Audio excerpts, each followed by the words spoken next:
Hello बच्चों, आप सभी का स्वागत है हमारे चैनल एनसीईआरटी ट्यूटोरियल के ऊपर।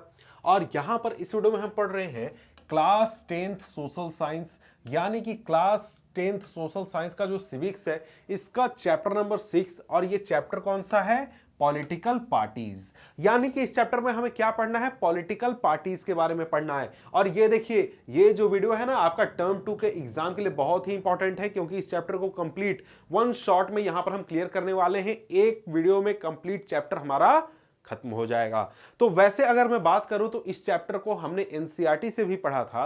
तो अगर आपने वो वीडियो नहीं देखा है तो नीचे डिस्क्रिप्शन में आपको मिल जाएगा लिंक, जहां से आप सभी चैप्टर्स के एसएसटी के आप एनसीईआरटी से लाइन बाय लाइन पढ़ सकते हैं।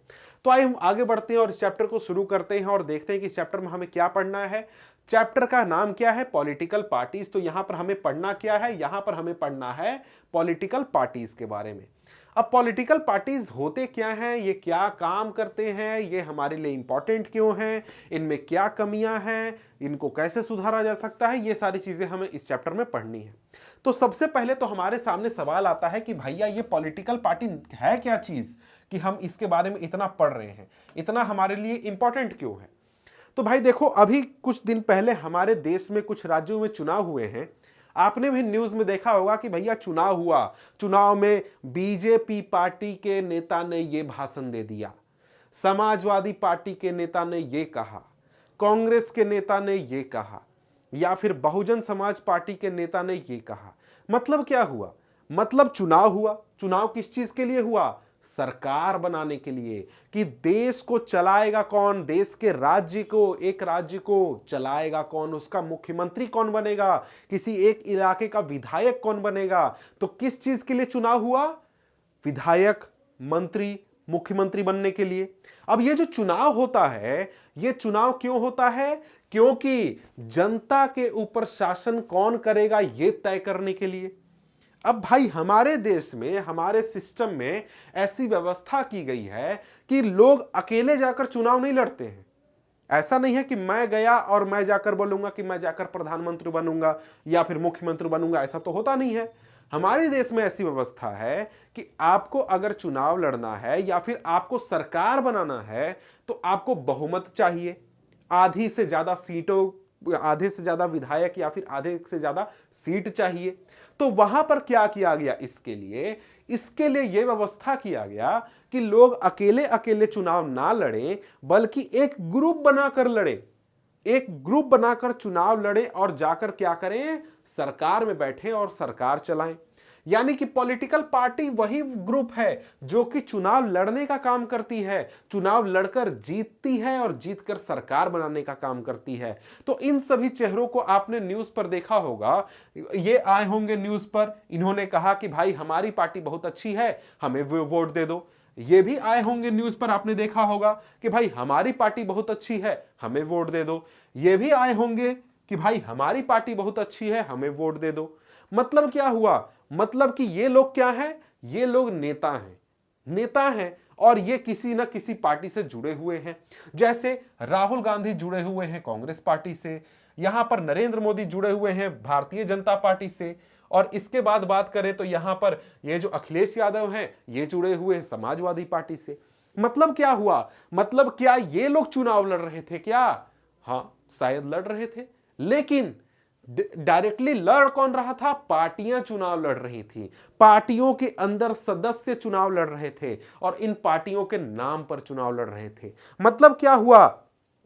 मतलब कि हमारे देश में चुनाव होता है तो हमारे देश में आप चाहें तो अकेले लड़ सकते हैं, लेकिन मुख्यतः जो चुनाव लड़ा जाता है ये चुनाव पार्टियां आपस में लड़ती हैं। आप जब भी न्यूज खोलिएगा तो आपको सुनने को मिलेगा कि भैया बीजेपी का सरकार बनेगा या कांग्रेस का बनेगा, या फिर बहुजन समाज पार्टी का बनेगा, या फिर तृणमूल कांग्रेस का बनेगा। यानी यहां पर बात यह नहीं किया जाता है कि नरेंद्र मोदी का सरकार बनेगा या फिर राहुल गांधी का बनेगा। सरकार किसका बनता है? पार्टी का बनता है, और ये लोग सिर्फ इस पार्टी के नेता होते हैं, इस पार्टी के सदस्य होते हैं।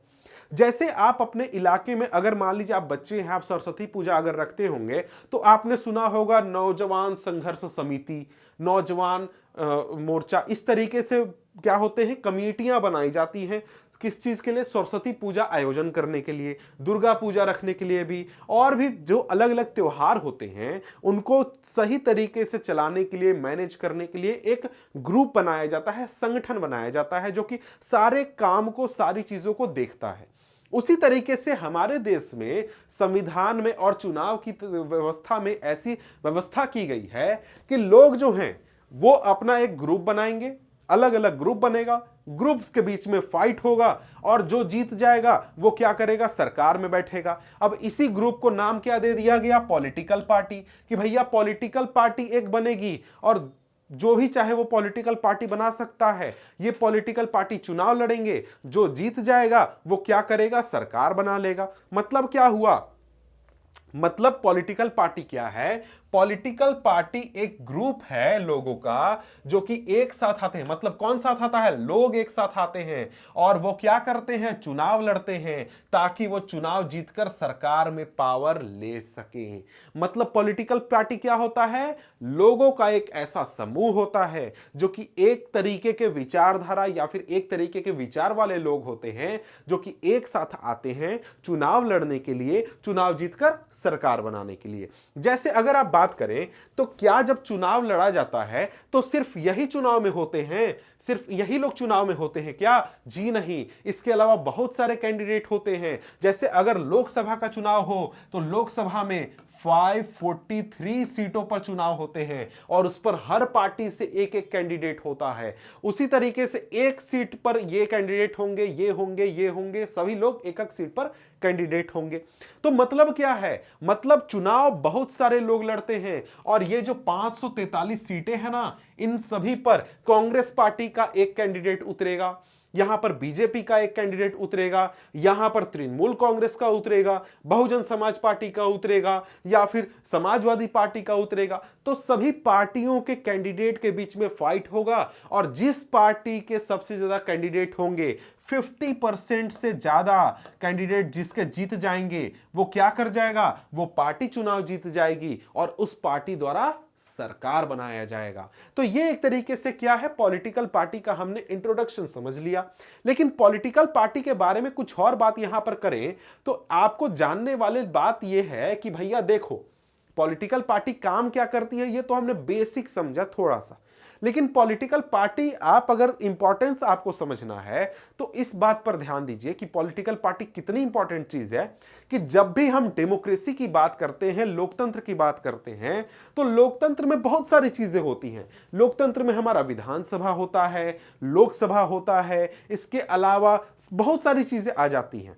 लेकिन अगर आप अपने आसपास लोगों से बात करें जो कि इन चीजों के बारे में ज्यादा नहीं पढ़ते हैं, जिनको दुनियादारी इधर उधर के काम से मतलब नहीं है, सिर्फ अपने काम से मतलब है, तो उनसे अगर आप पूछिएगा कि भैया लोकतंत्र क्या होता है, तो वो और कुछ बताएं या ना बताएं, कुछ जाने या ना जाने, उनको एक चीज जरूर पता होता है कि भैया जो पॉलिटिकल पार्टी होती है ना, जो राजनीतिक दल होते हैं और उसके जो कार्यकर्ता नेता होते हैं, वो लोकतंत्र होते हैं। लोकतंत्र में मतलब अगर आप लोकतंत्र के बारे में जानना चाहते हैं तो और कुछ आपको लोगों से जानने को मिले या ना मिले, आपको पॉलिटिकल पार्टी के बारे में जानने को मिलेगा। ऐसा क्यों है? ऐसा इसलिए है क्योंकि विधानसभा किसी राज्य के राजधानी में होती है, लोकसभा हमारे देश की राजधानी में है, इसी तरीके से कोर्ट भी वगैरह सारी चीजें जो है ना वो एक गांव से या शहर से दूर होती है। लेकिन हर पॉलिटिकल पार्टी का ऑफिस या हर पॉलिटिकल पार्टी का कार्यकर्ता आपको हर गांव में या फिर आपको हर जिले में, हर शहर में, हर जगह मिल जाएगा। तो लोग जो हैं वो जब लोकतंत्र की बात आती है, लोकतंत्र में लोगों को पता है कि भैया वोट देकर हम सरकार चुनते हैं, तो उसमें उनको पता है कि भाई अलग अलग पार्टी होती है, सभी पार्टी के नेता होते हैं, नेता जो होते हैं हमसे वोट मांगने आते हैं, वोट ले लेते हैं तो जाते हैं चुनाव लड़ते हैं, चुनाव जीत जाते हैं तो फिर विधायक मंत्री बन जाते हैं। और अगर जनता को कोई परेशानी होती है तो वो विधानसभा और लोकसभा नहीं जानता है, वो सीधे जाता है किसके पास? अपने इलाके के पार्टी के कार्यकर्ता के पास कि भैया हमको ये परेशानी है, काम करवा दो। समझ गए? अब ये जो पॉलिटिकल पार्टी होती है और पॉलिटिकल पार्टी के जो लोग होते हैं ये एक तरीके से क्या करते हैं, आपस में कंपटीशन करते हैं कि भाई हमारी पार्टी अच्छी, हमारी पार्टी अच्छी, हमको वोट दे दो, हमको वोट दे दो। तो क्या हो रहा है, आपस में कंपटीशन हो रहा है वोट के लिए। तो ये लोगों का काम क्या होता है, ये लोगों का मुख्य काम तो है कि भैया सरकार बनाना है। तो सरकार में बैठकर वहां लॉलीपॉप तो चूसना नहीं है, वहां पर क्या करना है, काम करना है, जनता के बेहतरी के लिए काम करना है, जनता के लिए अच्छा माहौल तैयार करना है, जनता की जरूरतों को पूरा करना है। तो ये पार्टियां क्या करती हैं, ये पार्टियां पॉलिसीज बनाती हैं, ये पार्टियां प्रोग्राम बनाती हैं कि भैया हमारी सरकार लाओगे ना तो हम तुमको ये देंगे। जैसे कोई पार्टी होगी वो बोलेगी भैया हमारी आएगी सरकार तो हम क्या करेंगे, हम क्रिमिनल्स का सफाया कर देंगे, हमारे इलाके में चोरी डकैती कुछ कभी नहीं होगा। फिर दूसरी पार्टी आएगी बोलेगी भैया देखो हमारे लिए गरीबी ज्यादा इंपॉर्टेंट है, हम गरीबों का उद्धार करेंगे, गरीबों के लिए काम करेंगे। तो यानी क्या हुआ, यानी अलग अलग पार्टी जो होती है वो अपने पॉलिसीज और प्रोग्राम बनाती है कि हम सोसाइटी के लिए बेहतर कैसे करेंगे, हमारे समाज को बेहतर कैसे बनाएंगे, हमारी समाज की क्या जरूरतें हैं जिनको हम पूर्ति करेंगे। तो यहां पर क्या हो गया, हर पार्टी अपने हिसाब से प्रोग्राम और पॉलिसीज बनाती है ताकि वो समाज का, अपने इलाके का ज्यादा से ज्यादा बेहतर काम कर सके। अब यहां पर क्या होता है, ये अपने पॉलिसीज और प्रोग्राम को लेकर जनता के बीच में जाते हैं और एक तरीके से जनता को ये समझाने की कोशिश करते हैं कि भाई देखो हमारा वाला बात जो है ना वो ज्यादा इंपॉर्टेंट है, हमारा वाला बात ज्यादा सही है, हमको वोट दोगे ना तो तुम्हारे इलाके का ज्यादा बेहतर होगा, तुम्हारा जीवन ज्यादा बेहतर होगा। और इस तरीके से क्या करती हैं ये पॉलिटिकल पार्टीज जो हैं ये काम करती हैं। अब यहां पर आगे क्या कहा गया है, parties reflect fundamental political division. इसका क्या मतलब हुआ, फंडामेंटल पॉलिटिकल डिवीजन सोसाइटी में रिफ्लेक्ट करती हैं। मतलब सिंपल ये हुआ कि आपके देश में, आपके समाज में जितने विचार होंगे उतने तरीके की पॉलिटिकल पार्टीज आपको देखने को मिलेंगी। जैसे आगे हमें पढ़ना है सभी पॉलिटिकल पार्टी के अलग अलग विचार, लेकिन यहां पर अगर हम देखें तो हमारे समाज में हमें पता है कि बहुत से तरीके के लोग रहते हैं, बहुत तरीके के विचार रहते हैं। तो कुछ पार्टियां हैं वो क्या बात करती हैं कि भैया देखो पूंजीवाद जो है ना वो अच्छी चीज नहीं है, मतलब हमारे देश में अमीर लोग जो होते हैं ना, बिलियनियर लोग, मिलेनियर लोग नहीं होना चाहिए, गरीबों अमीरों में फर्क नहीं होना चाहिए, ये जैसे कम्युनिस्ट पार्टी का कहना है। इसी तरीके से जो बीजेपी है ये एक तरीके से पार्टी है जो कहती है कि हमारी जो पुरानी कल्चर है हमें उससे फॉलो करना चाहिए, उससे मानना चाहिए, उसके हिसाब से चलना चाहिए। तो यानी क्या हुआ, विचार एक तरीके से सामने रखा जा रहा है। इसी तरीके से जो बहुजन समाज पार्टी है यह बात करती है कि जो हमारे समाज के जो पिछड़े तबके के लोग हैं, दबे कुचले लोग हैं, जिनके साथ सदियों से बुरा बर्ताव होते आया है, उनको बराबर का अधिकार मिलना चाहिए। यह बात कौन करता है, बहुजन समाज पार्टी करती है। मतलब आप क्या देख रहे हैं, मतलब हमारे देश में, हमारे समाज में अलग अलग विचार हैं लोगों के बीच में और उसी को ये पार्टी रिप्रेजेंट करती हैं। जैसे हमारे समाज में कुछ लोगों का ऐसा विचार है कि हमें क्या करना होगा, जो लोगों को ज्यादा आरक्षण देना होगा, जो सबसे पहले क्या करना होगा, जो दबे कुचले लोग हैं, कमजोर वंचित लोग हैं, उनको बेहतर बनाना होगा। वो लोग किसके समर्थन में जाएंगे, बहुजन समाज पार्टी के। कुछ लोग ऐसे विचार वाले हैं कि भैया देखो सबसे इंपॉर्टेंट है हम लोग को अपना कल्चर बचाना है, पुरानी कल्चर के हिसाब से चलना है, उसको फॉलो करना है। वो लोग जाकर बोलेंगे कि भैया हाँ हम लोग बीजेपी को समर्थन देंगे। फिर यहां पर कुछ लोग आएंगे बोलेंगे भैया ये सब छोड़ो, सबसे इंपॉर्टेंट मुद्दा है गरीबी अमीरी का फर्क, किसी के साथ गड़बड़ नहीं होना चाहिए, गरीब अमीर के बीच में इतना फर्क नहीं होना चाहिए। ये लोग आ जाएंगे कहां पर, कम्युनिस्ट पार्टी के समर्थन में। मतलब क्या हुआ, जैसा जैसा आपके समाज में विचार होगा उस तरीके से पॉलिटिकल पार्टी होगी।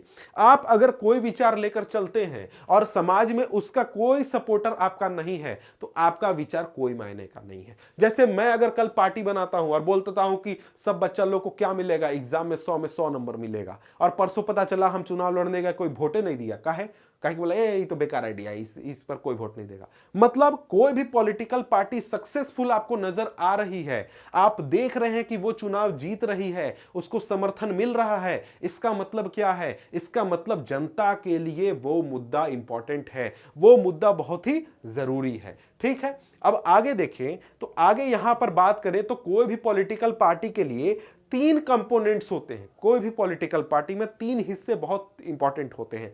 पहले तो होते हैं लीडर्स, जो नेता लोग यहां पर आप देख रहे हैं।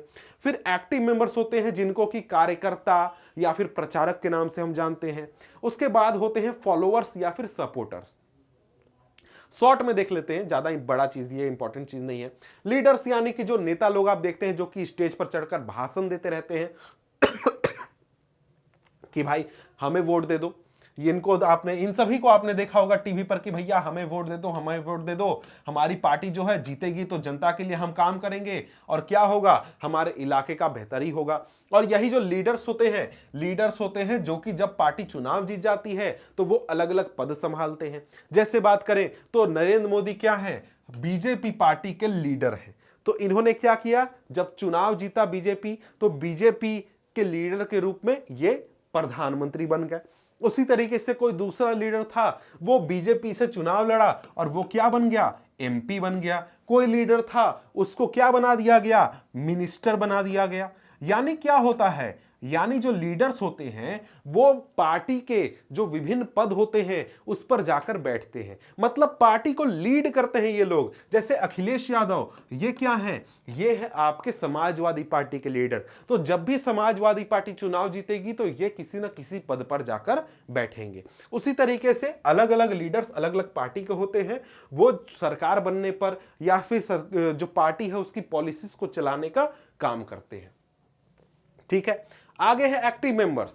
एक्टिव मेंबर्स मतलब जो कार्यकर्ता होते हैं जो कि घूम घूम कर पार्टी का प्रचार करते हैं, पार्टी के लिए बहुत जोर शोर से मेहनत करते हैं। जैसे यहां पर देख रहे हैं, ये एक नेत्री है, मतलब ये चुनाव लड़ रही हैं, ये नेता है, और बाकी जो अगल बगल इन लोगों को आप देख रहे हैं, इनको आप कार्यकर्ता कह सकते हैं। कि मतलब ये क्या कर रहे हैं, ये आपको इस में कैंडिडेट के लिए, इस उम्मीदवार के लिए वोट मांगने का काम करेंगे। मतलब इनके लिए अलग अलग इलाकों में जाएंगे, पार्टी का प्रचार करेंगे, इनका प्रचार करेंगे, बोलेंगे भैया हमारी पार्टी सबसे अच्छी, हमारी पार्टी को ही वोट देना, दूसरे किसी को मत देना। तो ये क्या होते हैं, ये एक तरीके से पार्टी के एक्टिव मेंबर्स होते हैं जो कि घूम घूम कर प्रचार करते हैं, उसके लिए काम करते हैं, दिन रात मेहनत करते हैं, दूसरे इलाकों में जाते हैं। ये क्या हो गए, एक्टिव मेंबर्स हो गए। इसके बाद होता है अगला हिस्सा पॉलिटिकल पार्टी का, ये क्या होते हैं, ये फॉलोअर्स होते हैं।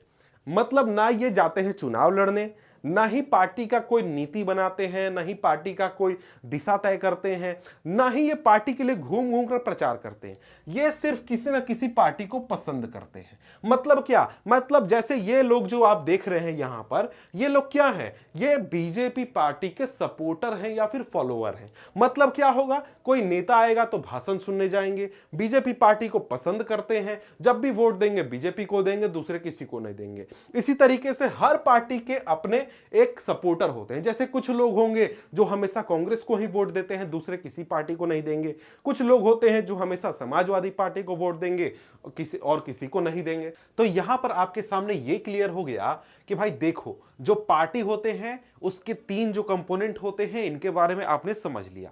अब हम आगे बढ़ते हैं अपने चैप्टर में, और यहां पर अब हम समझने वाले हैं functions of a political party. यानी जो पॉलिटिकल पार्टी होती है उसका काम क्या होता है, उसको करना क्या होता है, उसकी रिस्पॉन्सिबिलिटी क्या होती है।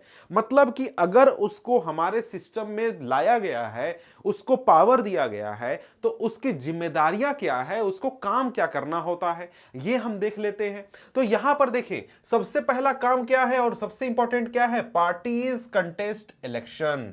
यानी जो पॉलिटिकल पार्टी होती है वो क्या करती है, चुनाव लड़ती है। चुनाव क्यों लड़ती है, सरकार बनाने के लिए। यानी कि यहां पर देखिए, मैं एनसीईआरटी का सहारा ले रहा हूं क्योंकि बहुत अच्छे से यहां पर बताया गया है, और एनसीईआरटी बुक से जो लाइन बाय लाइन मैंने चैप्टर पढ़ाया है ना, वहां पर भी इसको मैंने अच्छी तरीके से पढ़ाया था, वहां से भी आप चाहें तो देख सकते हैं।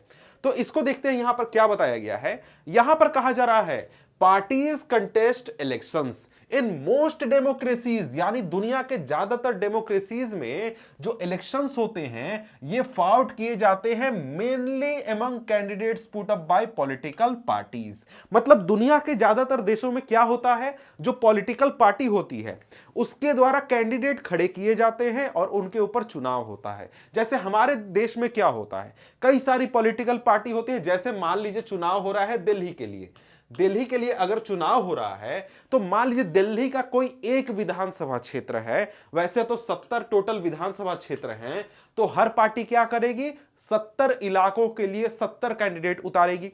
कोई एक इलाका है, जैसे नई दिल्ली एक सीट है दिल्ली का, तो यहां पर बीजेपी अपना कैंडिडेट उतारेगी, बीजेपी अपना कैंडिडेट उतारेगी, आम आदमी पार्टी जो है ये भी अपना कैंडिडेट उतारेगी, और साथ में कांग्रेस भी अपना कैंडिडेट उतारेगी, और भी कोई अगर चाहे, और भी कोई पॉलिटिकल पार्टी है, कोई इंडिपेंडेंट है, वो चाहे तो चुनाव लड़ सकता है।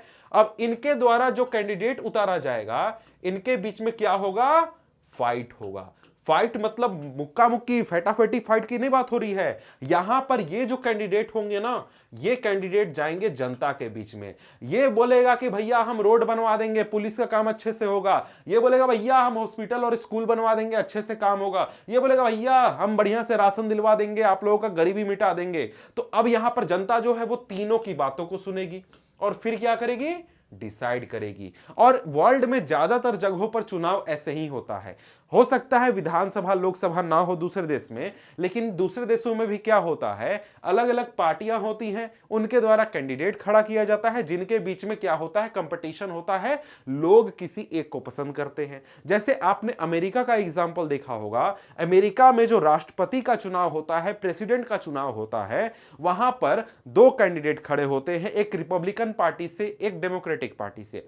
जो अभी तुरंत चुनाव हुआ जिसमें कि जो बाइडेन जीते, उसमें जो डेमोक्रेटिक पार्टी थी उसके द्वारा कैंडिडेट कौन थे, जो बाइडेन, और रिपब्लिकन पार्टी से कैंडिडेट कौन थे, डोनाल्ड ट्रंप। तो जो बाइडेन चुनाव जीत गए और फिर क्या हो गया, हम कह सकते हैं कि जो रिपब्लिकन पार्टी है, सॉरी डेमोक्रेटिक पार्टी है, वो आ गई सरकार में, उसके पास पावर आ गया। और पावर पार्टी डायरेक्टली कंट्रोल नहीं करती है, उसके बदले में कोई कैंडिडेट पावर को कंट्रोल करता है। ठीक है, यहां पर क्या कहा जा रहा है, parties select candidate their candidates in different ways. जो पार्टीज होती हैं उनके तरफ से चुनाव कौन लड़ेगा, ये अलग अलग तरीके से तय होता है। जैसे कुछ देश होते हैं, जैसे कि यूएसए में क्या होता है, जो पार्टी के मेंबर्स होते हैं ना, उनके द्वारा वोटिंग किया जाता है, और वोटिंग के द्वारा तय होता है कि कौन आदमी चुनाव लड़ेगा पार्टी से। जैसे जो डोनाल्ड ट्रंप हैं और जो बाइडेन है, ये ऐसे ही नहीं बस खड़े होगा कि हमको मन कर रहा है राष्ट्रपति का चुनाव लड़ने के लिए और हम चुनाव लड़ेंगे, ऐसा ये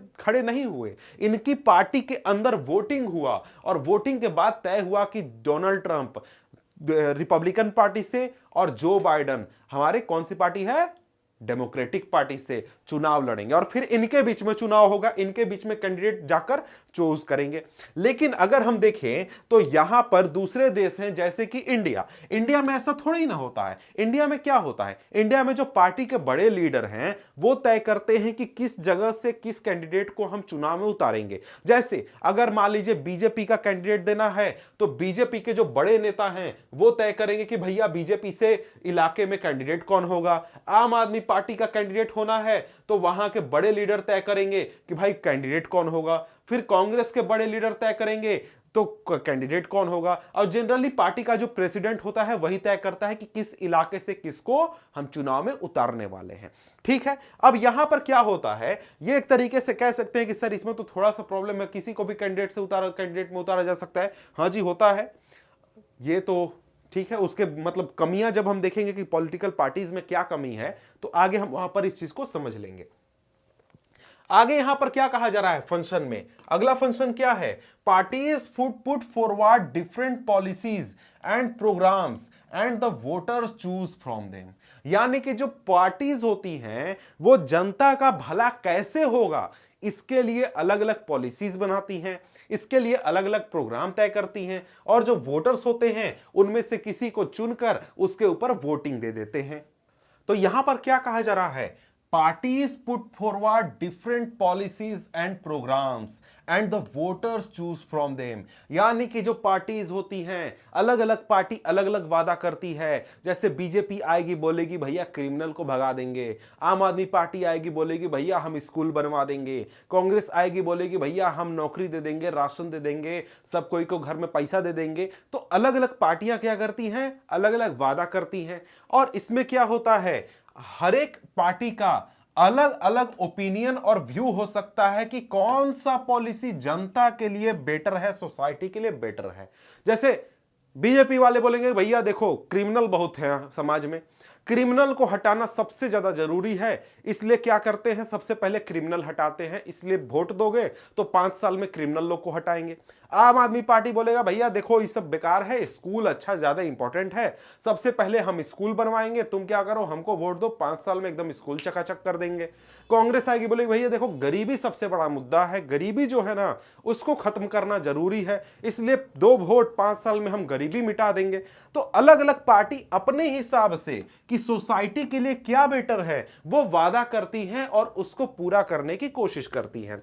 अब लेकिन यहां पर बात करें, यहां पर आगे क्या कहा जा रहा है, but no government can handle such a large variety of views in a democracy, a large number of similar opinions have to be grouped together to provide a direction in which policies can be formulated by the government.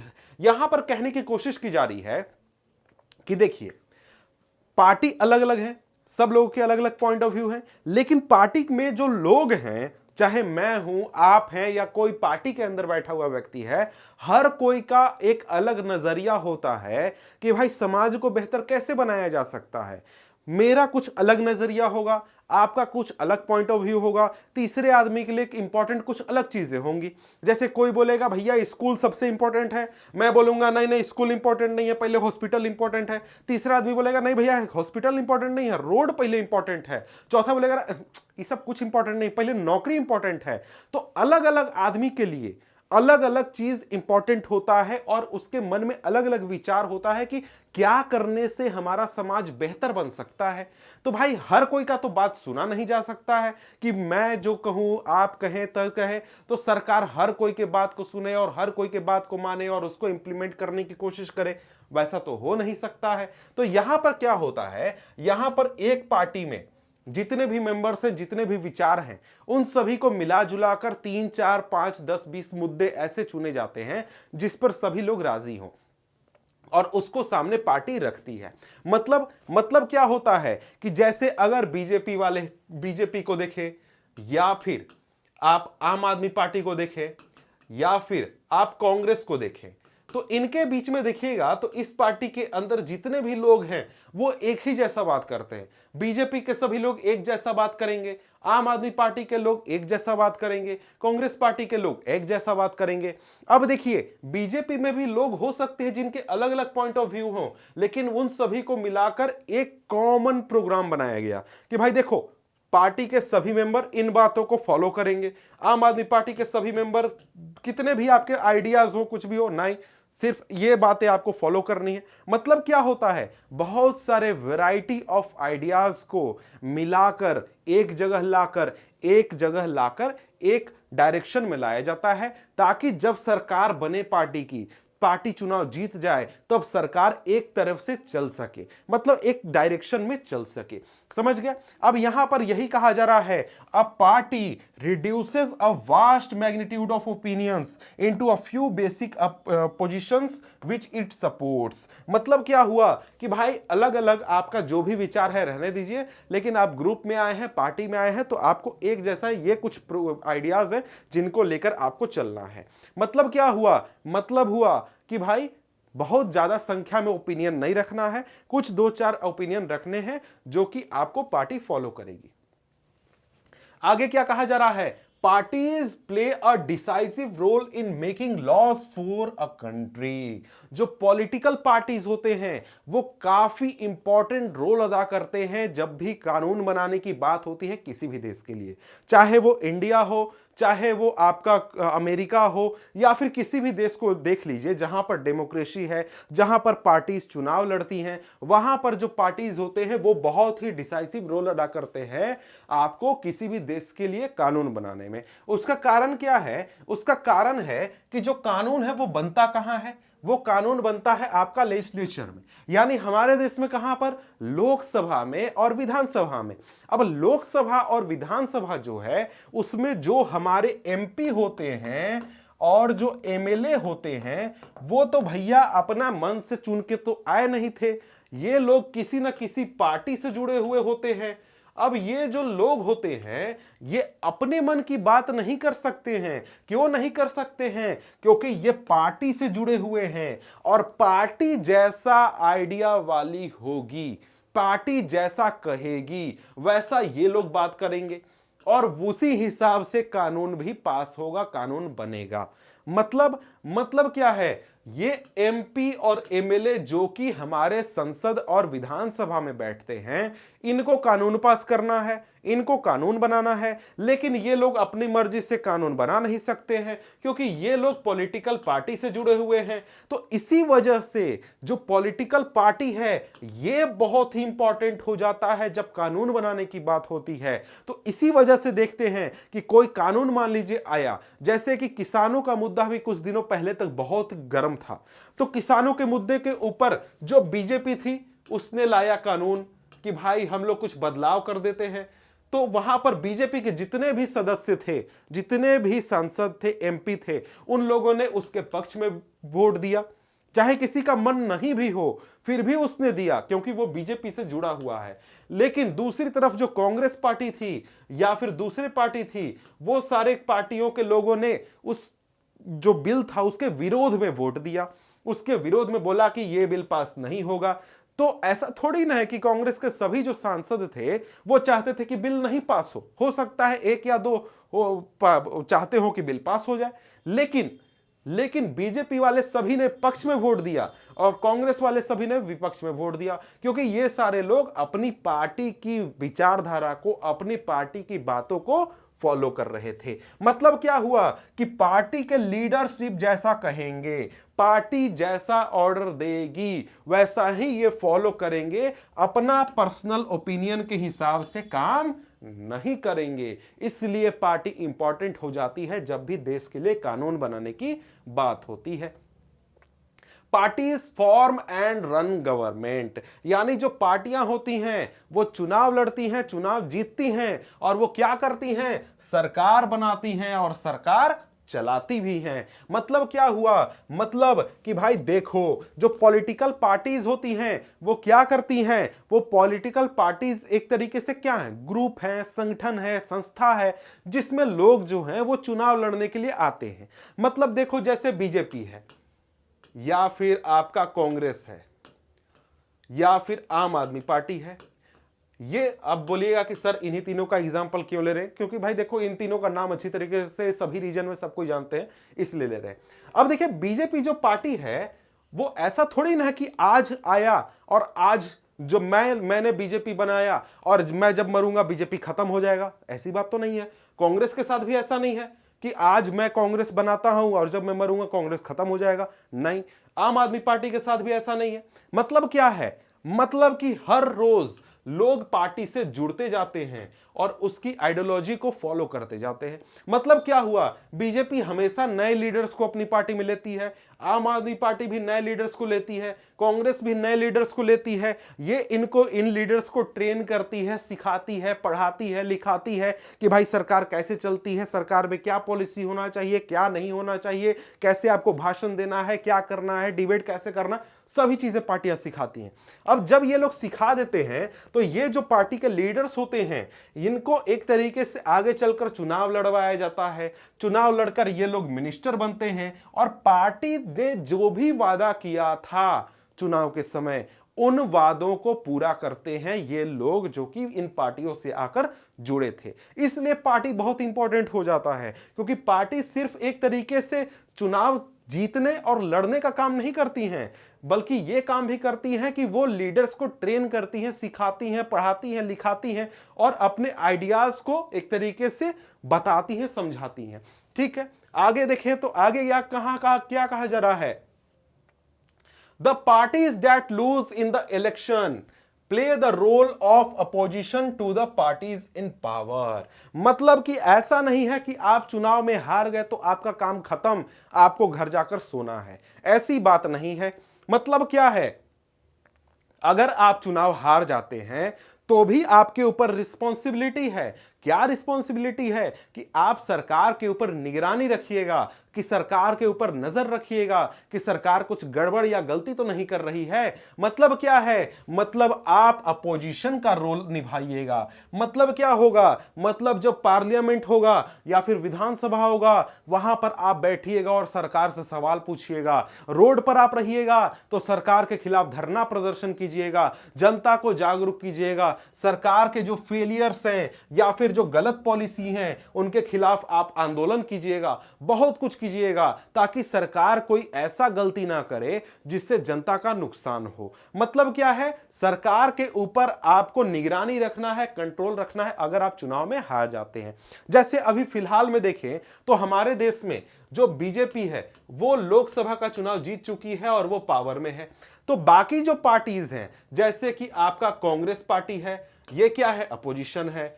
आम आदमी party है, ये भी opposition में है। SP भी opposition में है, बीएसपी भी अपोजिशन में है, और भी बहुत सारी पार्टीज हैं। ये पार्टियां क्या घर में जाकर बैठती हैं? जी नहीं, ये लोग संसद में, इनके जो सांसद हैं वो इन संसद में बैठकर बीजेपी से सवाल पूछते हैं। बीजेपी कुछ गलती करती है तो रोड पर आप सुनते होंगे कि कांग्रेस के नेताओं ने धरना प्रदर्शन किया, बीएसपी के नेताओं ने धरना प्रदर्शन किया, एसपी के नेताओं ने धरना प्रदर्शन किया। तो वो क्यों होता है? ताकि सरकार के ऊपर कंट्रोल रखा जा सके और सरकार को गलत नीतियां और गलत काम करने से रोका जा सके। ठीक है, इसके बाद आगे क्या है? इसके बाद आगे है पार्टीज शेप पब्लिक ओपिनियन। मतलब क्या हुआ? मतलब जो पार्टीज हैं वो लोगों के ओपिनियन तैयार करते हैं। इसका मतलब क्या हुआ? इसका मतलब यह हुआ कि देखिए, आपको यहां तक क्या समझ में आया कि जो पार्टीज है वो लोगों का ग्रुप है, लोगों का संगठन है। तो क्या 10 लोगों का संगठन है क्या? जी नहीं, लाखों की संख्या में संगठन होते हैं। जैसे अभी बात किया जाए तो बीजेपी के करीब 10 करोड़ मेंबर्स हैं, 10 करोड़।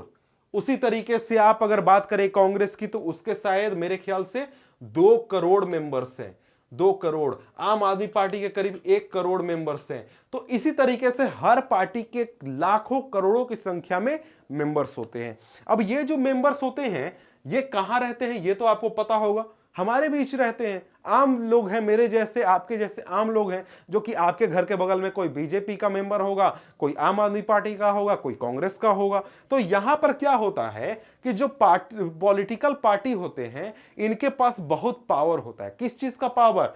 लोगों का पावर, एक तरीके से मैन पावर इनके पास बहुत होता है। तो जब पार्टीज कोई भी इशू को रेस करती हैं, कोई भी इशू को हाईलाइट करती हैं, तो जनता के बीच में वो इशू काफी पॉपुलर हो जाता है, जनता को उसके बारे में पता चलता है। जैसे मान लीजिए कि जो अभी पिछला जो चुनाव हुआ था उसके पहले जो कांग्रेस पार्टी थी वो एक मुद्दे को काफी उठा रही थी, रफाल, कि भाई रफाल में घोटाला हुआ, रफाल में घोटाला हुआ या फिर नहीं हुआ इसके बारे में किसी को नहीं पता। लेकिन क्योंकि कांग्रेस पार्टी ने इस मुद्दे को उठाया, इसके बारे में बहुत बात किया कि भैया रफाल में घोटाला हुआ है, इसलिए भारत की जनता को इसके बारे में बहुत पता चला कि भाई हां, कुछ कह रही है कांग्रेस पार्टी कि घोटाला हुआ है। अब यहां पर मेन मुद्दा आ जाता है कि क्या कांग्रेस कन्विंस करने पाई लोगों को घोटाला हुआ है या फिर नहीं? तो आंसर है नो। लोगों ने कहा कि ना ना, हमको विश्वास नहीं है। तो यहां पर क्या हो गया? बीजेपी अपनी बात को कहने में सक्सेसफुल हो गई, बीजेपी लोगों को कन्विंस करने में सक्सेसफुल हो गई, और कांग्रेस पार्टी क्या हो गई? फेल हो गई। मतलब क्या है? जो पार्टीज होती हैं वो लोगों के पब्लिक ओपिनियन को शेप करती हैं कि जनता किसी मुद्दे के बारे में क्या सोचती है। यहां पर जैसे एग्जांपल रफाल वाला मुद्दा, कांग्रेस जनता को समझाना चाह रही थी कि भैया घोटाला हुआ, बीजेपी चाह रही थी कि घोटाला नहीं हुआ। बीजेपी सक्सेसफुल हो गई कि घोटाला नहीं हुआ। तो पब्लिक का ओपिनियन शेप हुआ या फिर नहीं हुआ? जी हां, बिल्कुल हुआ। उसी तरीके से कोई भी मुद्दा हो जाए, जैसे मुद्दा एक ले लेते हैं क्या, एफडीआई। एफडीआई क्या है? मतलब कि विदेशी कंपनियां भारत में आकर निवेश करें या फिर नहीं रहे, फॉरेन डायरेक्ट इन्वेस्टमेंट। तो कोई पार्टी होगी वो कहेगी कि भैया एफडी नया ही नहीं होना चाहिए, हमारे देश के व्यापारियों का नुकसान होगा। कोई कहेगा कि नहीं नहीं आने दो, हमारे देश में नौकरियां बहुत मिलेंगी। तो यहां पर दो पार्टियां आपस में कंपटीशन करेंगी लोगों को समझाने के लिए। कोई एक पार्टी कहेगी कि भैया एफडीआई से तुमको नुकसान है, एक कहेगा कि नहीं नहीं तुमको बहुत फायदा है। तो दोनों के बीच में कंपटीशन होगा। जो भी सक्सेसफुल हुआ इस मुद्दे के ऊपर समझाने में, उसकी बात एक तरीके से जनता द्वारा स्वीकार कर ली जाएगी। मतलब क्या हुआ, मतलब जो पार्टीज होती हैं वो जनता की राय तैयार करती हैं किसी मुद्दे के ऊपर, कि जनता उस मुद्दे के ऊपर उसके पक्ष में है या विपक्ष में है। हर पार्टी चाहती है कि जैसा उसका मुद्दा है, जो वो चाहती है उस हिसाब से क्या हो, उसको समर्थन मिले। कई बार आप देखते, जैसे आपको याद होगा कि आज से कुछ साल पहले जब आम आदमी पार्टी नहीं बनी थी, तो उसके पहले आंदोलन चल रहा था भारत में किस चीज को लेकर, भ्रष्टाचार को लेकर। भ्रष्टाचार को लेकर चल रहा था आंदोलन, उसमें इंडिया अगेंस्ट करप्शन, ये एक तरीके से आंदोलन चल रहा था, इंडिया अगेंस्ट करप्शन, कि भाई भारत से करप्शन हटाओ। तो वो क्या था, वो एक तरीके का मूवमेंट था। अब मूवमेंट में जो विपक्षी पार्टी थी उस समय की बीजेपी और जो दूसरी पार्टियां थी वो भी अपना समर्थन दे रही थी कि हाँ सच में घोटाला बहुत हुआ है, सच में भ्रष्टाचार बहुत हुआ है, एकदम सही बात है, कांग्रेस एकदम चोर है। तो यहां पर क्या हुआ, यहां पर पब्लिक ओपिनियन को समझाने में जो ऑपोजिशन पार्टीज थी वो सक्सेसफुल हो गई और कांग्रेस को चुनाव हारना पड़ गया। यानी यहां पर क्या हो गया, यहां पर एक तरीके से इसी तरीके से अलग अलग मुद्दे पर जो पार्टीज होती हैं वो ओपिनियन तैयार करने की कोशिश करती हैं। अब यहां पर आगे अगला यहां पर क्या फंक्शन है, ये है parties provide people access to government machinery and welfare schemes implemented by government. यानी कि जो पॉलिटिकल पार्टीज होती हैं वो सरकारी जो भी सुविधा है, सरकारी स्कीम है, वेलफेयर स्कीम है, उसको जनता तक पहुंचाने का काम करती हैं। उसका कारण क्या है और ये चीज इतना बड़ा इंपॉर्टेंट चीज क्यों है, ये समझिए।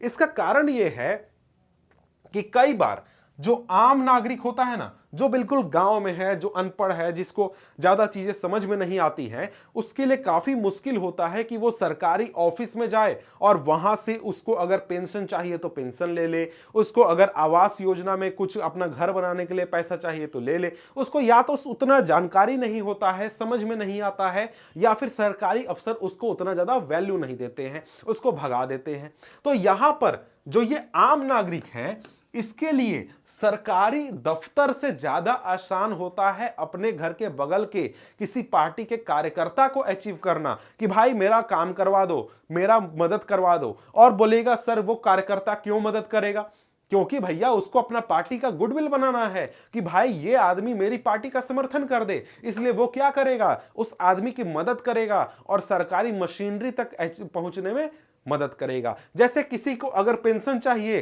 तो उसको साथ में ले जाकर पेंशन दिलवा देगा, किसी को आवास योजना में घर बनाने के लिए पैसे चाहिए तो वो ले जाकर दिलवा देगा, ताकि वो उसकी पार्टी के समर्थन में आ जाए। ठीक है, और इसी वजह से ये जो पार्टीज होते हैं ये एक तरीके से जनता के बहुत ही करीब होते हैं। मतलब आपको अगर बहुत परेशानी हो रहा है किसी चीज को लेकर, आप नहीं जा सकते हैं सरकारी दफ्तर में, आप जाइएगा किसके पास, अपने इलाके के नेता के पास।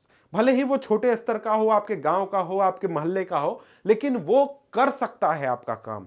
वो अपना पैर भी लगाकर बात करके कहीं करके कुछ भी आपका काम करवा सकता है। और इसी वजह से जो जनता है वो एक तरीके से पार्टी से काफी नजदीक फील करती है। लेकिन यहां पर जब भी हम पार्टीज की बात करते हैं तो यह ध्यान दीजिएगा कि पार्टीज जो हैं वो जनता का एक तरीके से काम तो करवाती हैं, जनता उनको करीब फील भी करती है, लेकिन पार्टीज के ऊपर उतना ज्यादा जनता का विश्वास नहीं है। क्यों नहीं है, क्योंकि जनता को ऐसा लगता है, जो आम नागरिक हैं, जो हमारे आसपास सभी लोग हैं, वो डेमोक्रेसी में भले पार्टी को जानते हो कि भैया पॉलिटिकल पार्टी जो है वो बहुत ही इंपॉर्टेंट है, पॉलिटिकल पार्टी मेरा काम भी करवा देता है, लेकिन जनता को ये लगता है और विश्वास है कि हमारे देश में जितनी भी परेशानी चल रही है, जितने भी प्रॉब्लम चल रहा है, उसका कारण कौन है, पॉलिटिकल पार्टी है। मतलब क्या हुआ, मतलब कि अगर हमारे देश में गरीबी है तो किसकी वजह से है, हमारे देश में गरीबी है पॉलिटिकल पार्टी की वजह से। अगर हमारे देश में डेवलपमेंट नहीं हो रहा है तो किसकी वजह से नहीं हो रहा है, पॉलिटिकल पार्टी की वजह से नहीं हो रहा है। अगर हमारे देश में कोई और तकलीफ है तो किसकी वजह से है, तो वो पॉलिटिकल पार्टी की वजह से। मतलब पॉलिटिकल पार्टी पॉपुलर है, पॉलिटिकल पार्टी के बारे में सब कोई जानता है, उसका फायदा सब कोई उठाता है, लेकिन पॉलिटिकल पार्टी को अच्छा कोई नहीं मानता है। मानता है कि भाई हमारे देश में जो भी कमी है, जो भी गड़बड़ है, वो पॉलिटिकल पार्टीज की वजह से है। अब यहां पर देखिए, यहां पर आगे हमारे सामने क्या है, why do we need political parties, हमें पॉलिटिकल पार्टीज की जरूरत क्यों है। तो अभी तक हमने ऊपर क्या पढ़ा, ऊपर हमने पढ़ा फंक्शंस ऑफ पॉलिटिकल पार्टीज। तो भाई देखो, पॉलिटिकल पार्टीज हैं हमारे बीच में, हमारे सिस्टम में, तो वो कुछ काम तो कर रही हैं। तो इसलिए सबसे पहले जो इस क्वेश्चन का आंसर होगा, Why do we need political parties? तो उसमें हो जाएगा कि we need political parties because they perform all the given functions। यानी कि ऊपर जितने हुए दिए हुए जितने भी हमने फंक्शंस देखे, उसकी वजह से उस काम को करने के लिए हमें पॉलिटिकल पार्टीज की जरूरत है। अब वैसे ये जो क्वेश्चन है ना, Why do we need political parties, ये काफी इंपॉर्टेंट क्वेश्चन है और कई बार ये क्वेश्चन पूछा गया है आपसे सीबीएसई में। तो यहां पर इस क्वेश्चन को कई तरीके से पूछा जा सकता है, describe the importance of political parties, why do we need political parties. तो उसके लिए जो हम अलग से इंपॉर्टेंट क्वेश्चन वाला वीडियो करेंगे, उसमें आप देख लीजिएगा, सारे इंपॉर्टेंट क्वेश्चन इस चैप्टर के आपको मिल जाएंगे वहां पर। तो उसका लिंक भी आपको नीचे डिस्क्रिप्शन में मिल जाएगा जब वो तैयार हो जाएगा। तो अभी हम आगे बढ़ते हैं, ठीक है। अब यहां पर आगे देखें, आगे एक बात, एक सेंटेंस आपसे कही गई है, ये क्या है, we need to understand why modern democracies can not exist without political parties.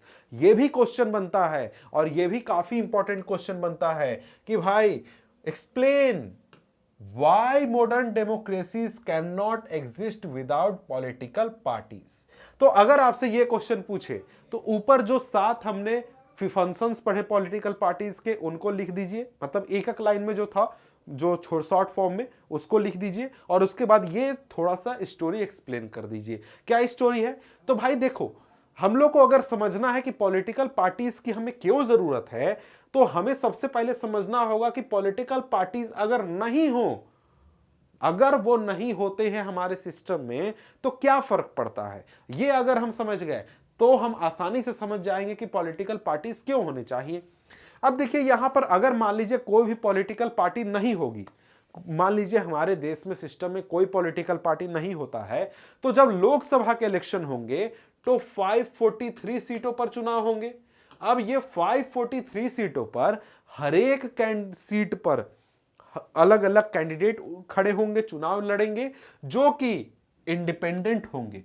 उनको दूसरे किसी भी कैंडिडेट से मतलब नहीं है, देश में प्रधानमंत्री कौन बनेगा इससे मतलब नहीं है। बस किस चीज से मतलब है कि वो 543 में से एक सीट जिस पर कि ये इंडिपेंडेंट चुनाव लड़ रहा है, ये वो सीट जीत जाए और बस वो क्या बन गया, सांसद बन गया। और वो जब सरकार में बैठेगा, संसद में बैठेगा, तो वो अपने इस एक इलाके के लिए काम करेगा और यहां की बात करेगा। तो यहां पर इससे प्रॉब्लम क्या है, इससे प्रॉब्लम ये है कि कोई भी ऐसा हमारे पास व्यक्ति नहीं होगा या फिर ग्रुप ऑफ पीपल ऐसा नहीं होगा जो कि लोगों से ये वादा करे कि भैया मेजर पॉलिसी कैसे बनेगी, उसके ऊपर कैसे बदलाव होगा। मतलब क्या होगा, ये जो आदमी एक सीट पर चुनाव लड़ेगा ना, ये जो इंडिपेंडेंट कैंडिडेट, वो बोलेगा मैं अपने संसदीय क्षेत्र में रोड बनवा दूंगा, मैं अपने संसदीय क्षेत्र में स्कूल बनवा दूंगा,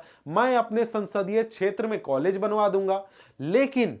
लेकिन वो कभी भी ये नहीं बोलेगा कि मैं जब चुनाव जीतूंगा ना तो मैं पाकिस्तान से दोस्ती कर लूंगा, मैं अपने देश का सुरक्षा के लिए ज्यादा सैनिक रखूंगा, नए विमान खरीदूंगा। क्योंकि उसको मतलब नहीं है। उसको मतलब किस चीज से है, उसको मतलब सिर्फ और सिर्फ अपने एक सीट से है। वो कभी भी देश के स्तर पर कोई वादा करने नहीं जाएगा लोगों से, वो अपने सिर्फ इलाके की बात करेगा, क्योंकि वो अपने इलाके से चुनाव लड़ रहा है।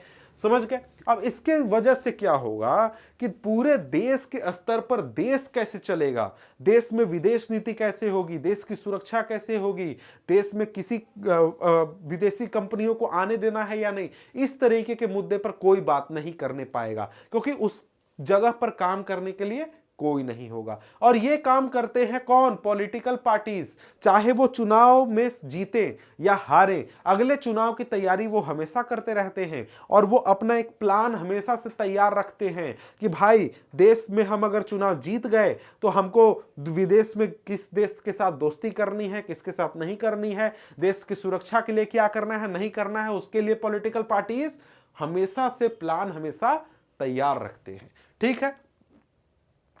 उसके बाद कि भैया देखो सरकार जो है वो पहला तो सरकार बनाना मुश्किल होगा। हमारे देश में जो सिस्टम है उसके हिसाब से 543 में से आपको 272 प्लस का आपको समर्थन चाहिए, मतलब 272 से ज्यादा का आपको समर्थन चाहिए लोगों का। तो वो तो अगर एक एक कैंडिडेट को आपको जाकर खोजना पड़े तब तो बहुत मुश्किल है। मान लीजिए कि आपने सरकार बना भी लिया तो उसका यूटिलिटी या फिर उसका परफॉर्मेंस जो है वो बहुत ही अनसर्टेन होगा, मतलब वो सही तरीके से काम करने पाएगा कि नहीं, कोई गारंटी नहीं है। एक आदमी तुरंत आप 272 लोगों को ले आए, तुरंत एक आदमी बोलेगा नहीं हमको 100 करोड़ रुपया दो नहीं तो हम हट जाएंगे, तो ये बहुत परेशानी है, ये भी सरकार चलाने में भी बहुत मुश्किल होगा। इसके साथ ही यानी कि इसके साथ ही वही बात आगे कहा गया है, elected representative will be accountable to their constituency not for what they do in the locality but no one will responsible for how the country will be run. मतलब कि देश चलाने के लिए कोई भी रिस्पॉन्सिबल नहीं होगा, कोई भी काम नहीं करेगा, बल्कि सभी लोग क्या करेंगे, अपने इलाके के लिए काम करने में व्यस्त होंगे। ठीक है। इसके बाद आगे क्या है, they bring various representative together. So मतलब कि अगर हमने यहां जो क्वेश्चन देखा, इसका क्वेश्चन तो हमने समझ लिया, मतलब इसका कि भाई ये एग्जाम्पल हमने समझ लिया। अब इसके बाद आगे कुछ हम एक्स्ट्रा देखते हैं कि क्यों हमें पॉलिटिकल पार्टीज की जरूरत है, आवश्यकता है।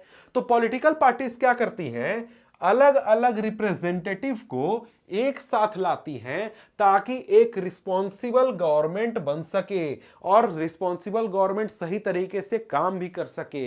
मतलब कोई भी आप पॉलिटिकल पार्टी देखिए, चाहे आप कोई भी नाम ले लीजिए, चाहे आप आम आदमी पार्टी ले लीजिए या फिर कांग्रेस ले लीजिए या फिर आप बीजेपी ले लीजिए या फिर आप बीएसपी ले लीजिए, तो इन सभी में आपको एक्सपीरियंस्ड लोग मिल जाएंगे। कुछ लोग होते हैं नेता, वो भाषण अच्छा देते हैं, वो लोगों को भीड़ अच्छा जुटाते हैं, वो लोगों को एक तरीके से जोश भर देते हैं। लेकिन हर पार्टी में बैकग्राउंड में ये सामने आपको नहीं दिखता है, लेकिन हर पार्टी में कुछ ऐसे लोग होते हैं जिनको बहुत एक्सपीरियंस होता है, जानकारी होता है, और यही लोग पॉलिसी तैयार करते हैं कि भाई देखो कांग्रेस के ये लोग होंगे, वो बोलेंगे कि भैया देश की सुरक्षा कैसे होनी चाहिए, तो ये कांग्रेस का सुरक्षा पॉलिसी तैयार करेंगे। उसी तरीके से बीजेपी के भी कुछ लोग होंगे जो कि देश की सुरक्षा पॉलिसी उनके लिए तैयार करेंगे। चुनाव से पहले हम बात कर रहे हैं कि भाई मतलब पार्टी के अंदर कुछ एक्सपीरियंस लोग होते हैं जो हर चीज के ऊपर अपना क्या करते हैं, एक पॉलिसी तैयार करते हैं कि सरकार जब बनेगी तो काम कैसे होगा। जैसे एग्जांपल देता हूं, आप जानते हैं कि आर्मी में हर साल हर समय पर लोग रिटायर होते रहते हैं, तो हर पार्टी जो है ना वो कुछ रिटायर हुए लोगों को अपनी पार्टी में शामिल करा लेती है। जैसे कोई जनरल रिटायर हुआ, मेजर जनरल रिटायर हुआ, वो जब रिटायर होते हैं तो उनको पार्टी में शामिल करा लिया जाता है। हर पार्टी अपने अपने अंदर शामिल करा लेती है। और ये जो जनरल लोग होते हैं ये देश की सुरक्षा पॉलिसी उन पार्टीज के लिए तैयार करते हैं कि भाई कांग्रेस में जो शामिल हुआ व्यक्ति है वो बोलेगा कि कांग्रेस का मैनिफेस्टो में देश की सुरक्षा से जुड़ा हुआ क्या मुद्दा होना चाहिए। बीजेपी में जुड़ा जो लोग होंगे वो डिसाइड करेंगे कि बीजेपी की मैनिफेस्टो में सुरक्षा से जुड़ा हुआ क्या होना चाहिए। हर पार्टी में ऐसे लोग होते हैं। उसी तरीके से देश के अंदर पुलिस व्यवस्था को लेकर या फिर देश में गरीबी खत्म करने को लेकर या फिर देश में रोजगार पैदा करने को लेकर हर पार्टी में एक्सपीरियंस लोग होते हैं जो कि पार्टी के मैनिफेस्टो या फिर पार्टी के पॉलिसी को डिसाइड करते हैं। ठीक है। और यहां पर ये जो पूरी पार्टी होती है ये एक तरीके से मैकेनिज्म के रूप में काम करती है जो कि गवर्नमेंट को या तो सपोर्ट करती है या तो एक तरीके से रिस्ट्रेन करती है। मतलब जब वो अपोजिशन होंगे सरकार को कंट्रोल करने की कोशिश करेंगे, और जब वो सब गवर्नमेंट में होंगे तो सरकार को सपोर्ट करेंगे। ये लोग पॉलिसी भी बनाते हैं, उसको या तो जस्टिफाई या तो अपोज भी करते हैं। मतलब सरकार अगर कर रही है तो सरकार में जो पार्टी है वो अपने सरकार की बात को अच्छा बोलेगी, विपक्ष में है तो उसको खराब बोलेगी। मतलब क्या हुआ, मतलब ये लोग ये सारे काम करते रहते हैं, जैसा कि मैंने आपको अभी एग्जांपल से समझाया। इसके बाद क्या है, political parties fulfil the needs that every representative government has. अब ये रिप्रेजेंटेटिव गवर्नमेंट क्या होता है? रिप्रेजेंटेटिव गवर्नमेंट कहने का मतलब है कि भाई देखो, हमारे देश में रिप्रेजेंटेटिव डेमोक्रेसी है।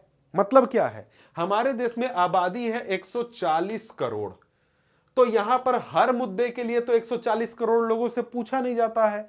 यहां पर क्या होता है, ये 140 करोड़ देश की लोकसभा में 543 लोगों को भेजते हैं, इसी तरीके से हर राज्य की विधानसभा में लोगों को भेजते हैं।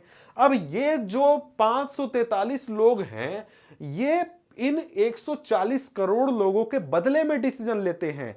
कि मतलब क्या हुआ, मतलब कि जनता ही डिसीजन ले रही है, लेकिन खुद से नहीं ले रही है, उसने किसी आदमी को भेज दिया है मीटिंग करके सारा काम को फाइनल करने के लिए।